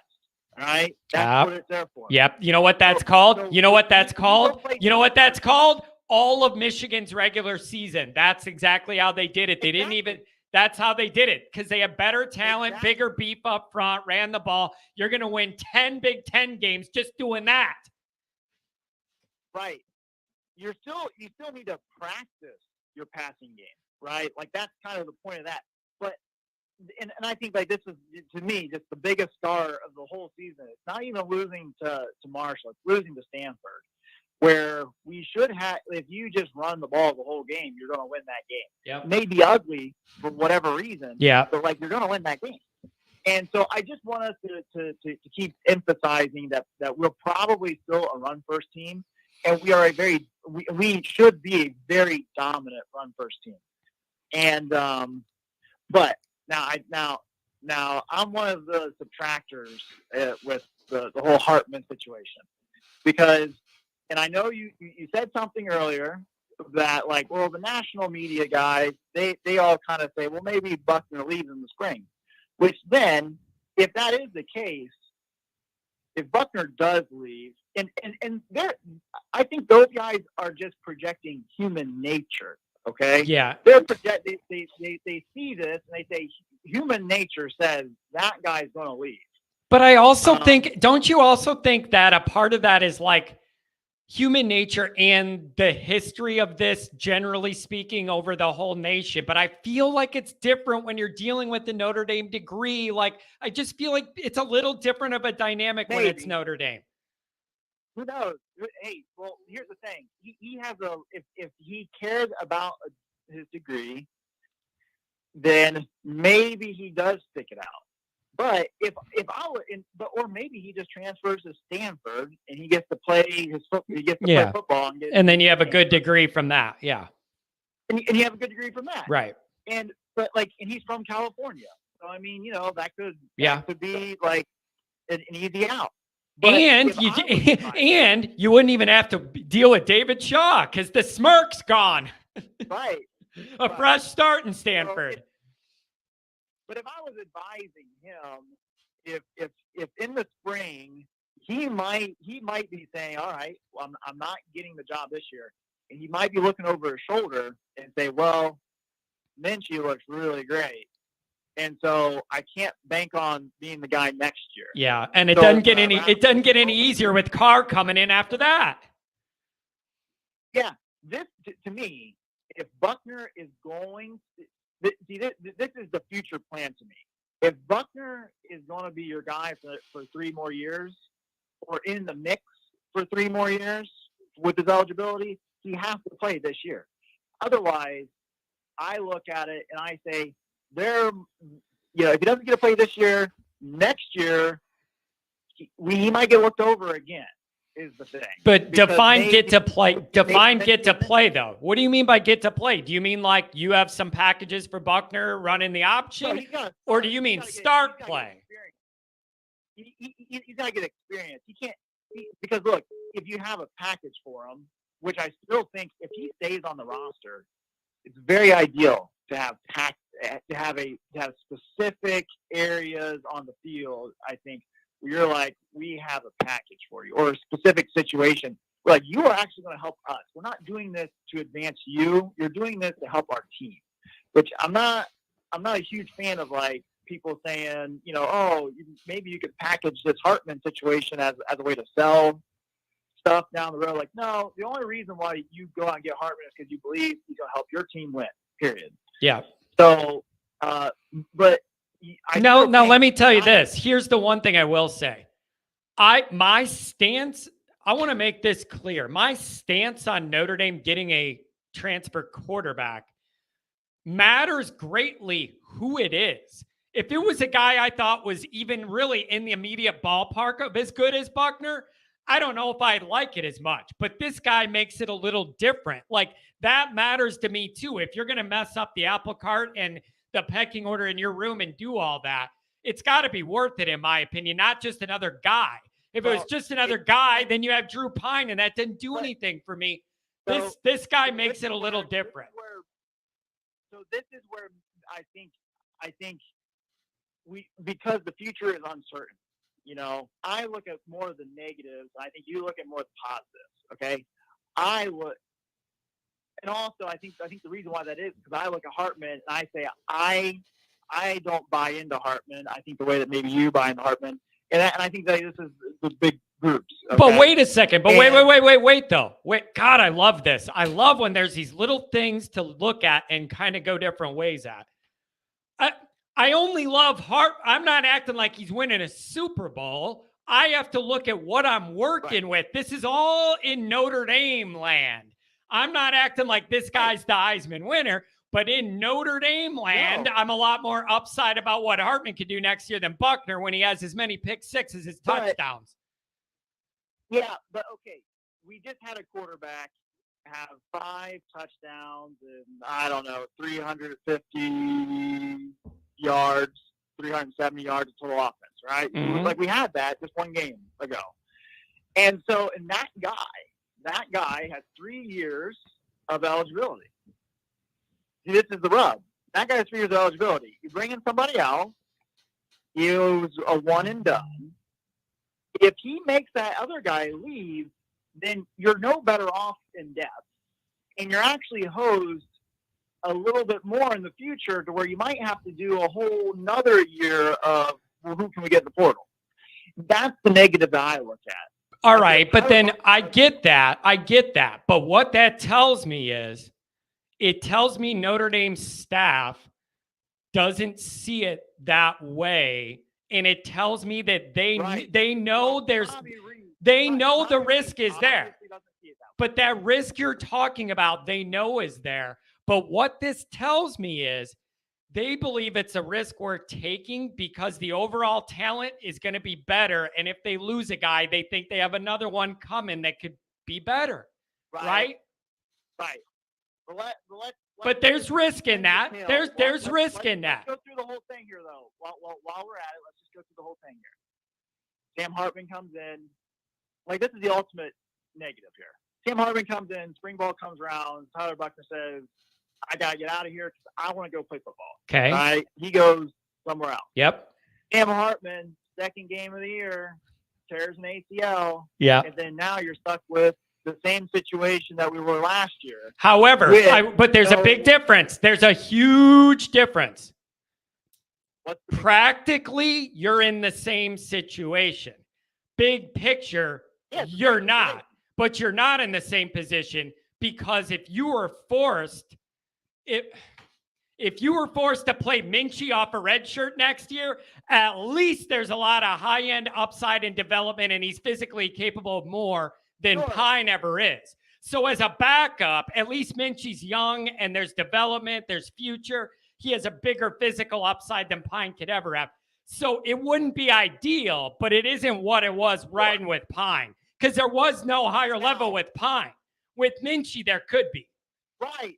Yeah, but we're not talking about Pine now. I get what you're saying, but I'm saying you're in the same risk boat of then maybe going 8-4, 9-3 again, all right? Because you're starting a true freshman, okay? So, like, you're probably right. going to lose. But what's your... But if you started Buckner and something happens again, then we're doing the same thing, bumping down the line.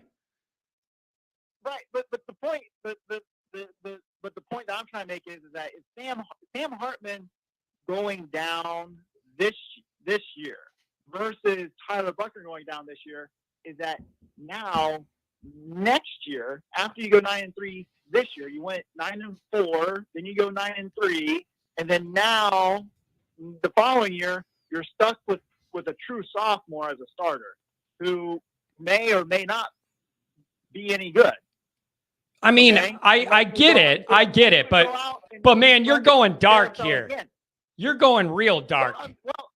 That would have been the case if Sam Hartman was, if this was all, if we have the same thing that happened last year, which is a totally realistic scenario because it just happened last year. So my whole point is that you said a lot that this helps create depth. It only helps create depth if Tyler Buckner rides with the ship. If he leaves, then it's no better of a situation as far as the future of the program. But there is, because the young talent coming behind it is capable of way more than anybody Notre Dame's recruited. That talent's there no matter if Hartman's here or not. Okay. So right. But now I do want to say one thing. You keep saying, Hartman, 77 touchdowns the last 2 years, okay? But you never bring up the fact that he had 27 interceptions. He is top 5 in the ACC all time in passing. There's nothing any Notre Dame guy's done that's close to that. We harped my whole last decade on Brian Kelly. Because of one thing, the guy couldn't beat the 2 best teams on his schedule. Okay, so let me ask you this: the biggest game of Hartman's life was probably the ACC championship game. That's the only team he played on that had more than 8 wins. They were like 11-3. And can you tell me how many interceptions he threw in the biggest game of his life? I'm not taking one game out of 5 years of body of work. I'm not doing it. Well, it's 5 years of evidence. Like he threw 4 interceptions against Pittsburgh in the ACC championship game. But why? Listen, he's the number 1 rated wins above replacement gain quarterback the last 2 years. I don't even. What is wins above replacement? What is that? It's like that. It's like Pro Football Focus brought up like a big equation like baseball, wins above replacement, a big calculation. And he was the most valuable player of like points gained of any player in college football the last 2 years, any position of any school. He was the number 1 guy of like overall points gained over anybody else in that position. And I just feel like that is like a lot of solid that nothing any recent Notre Dame quarterback could boast any body of work or accolades that are that deep. They just can't. And I'm not saying the guy's winning the Super Bowl. I'm saying he's better than anything we got.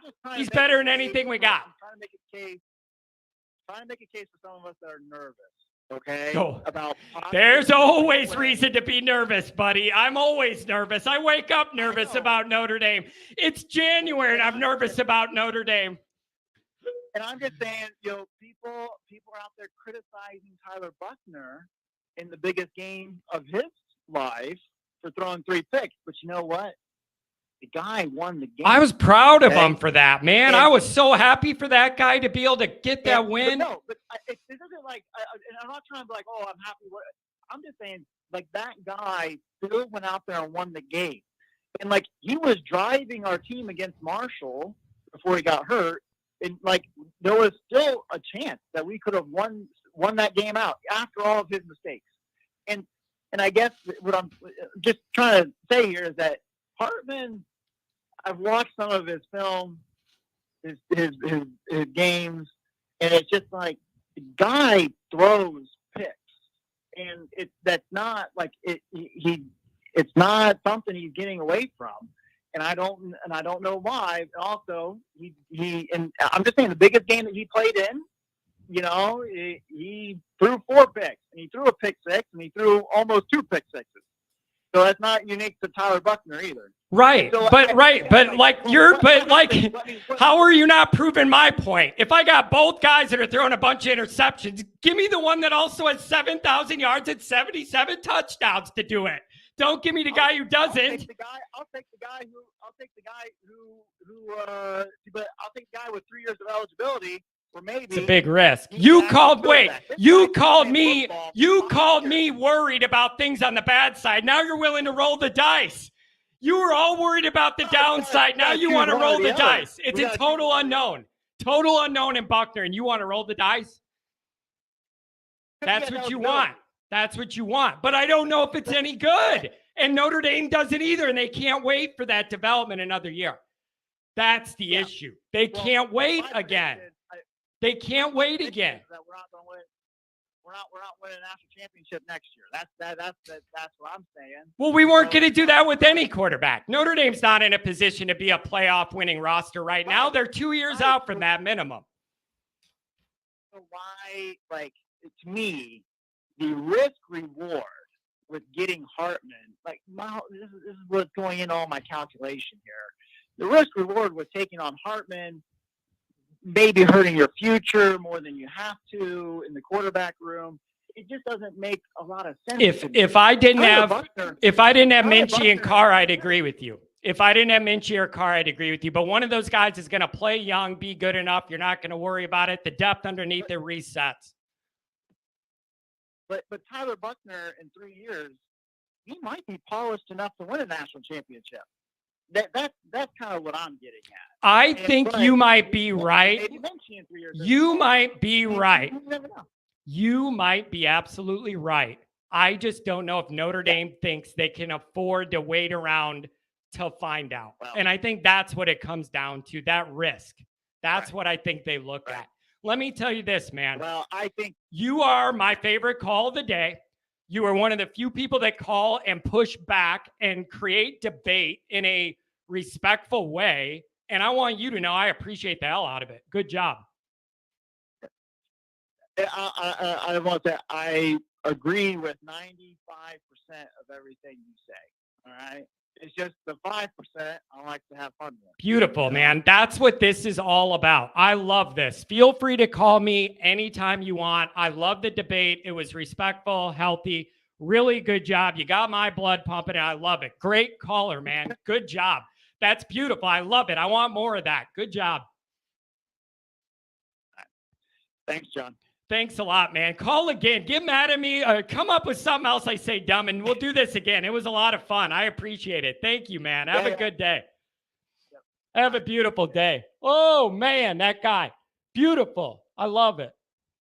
All right, folks, that's going to be it. We went over, but I had to because we had to. That was entertaining. I love it. I wish more people would push back a little bit. Thanks for everybody to being here. Everybody who super chatted. It means the world to me to be able to get some revenue coming back through a year so I could keep this going all winter and off season and be here with you guys. Thanks to everybody. I appreciate it. Everybody go have a good day. Thank you. Take care.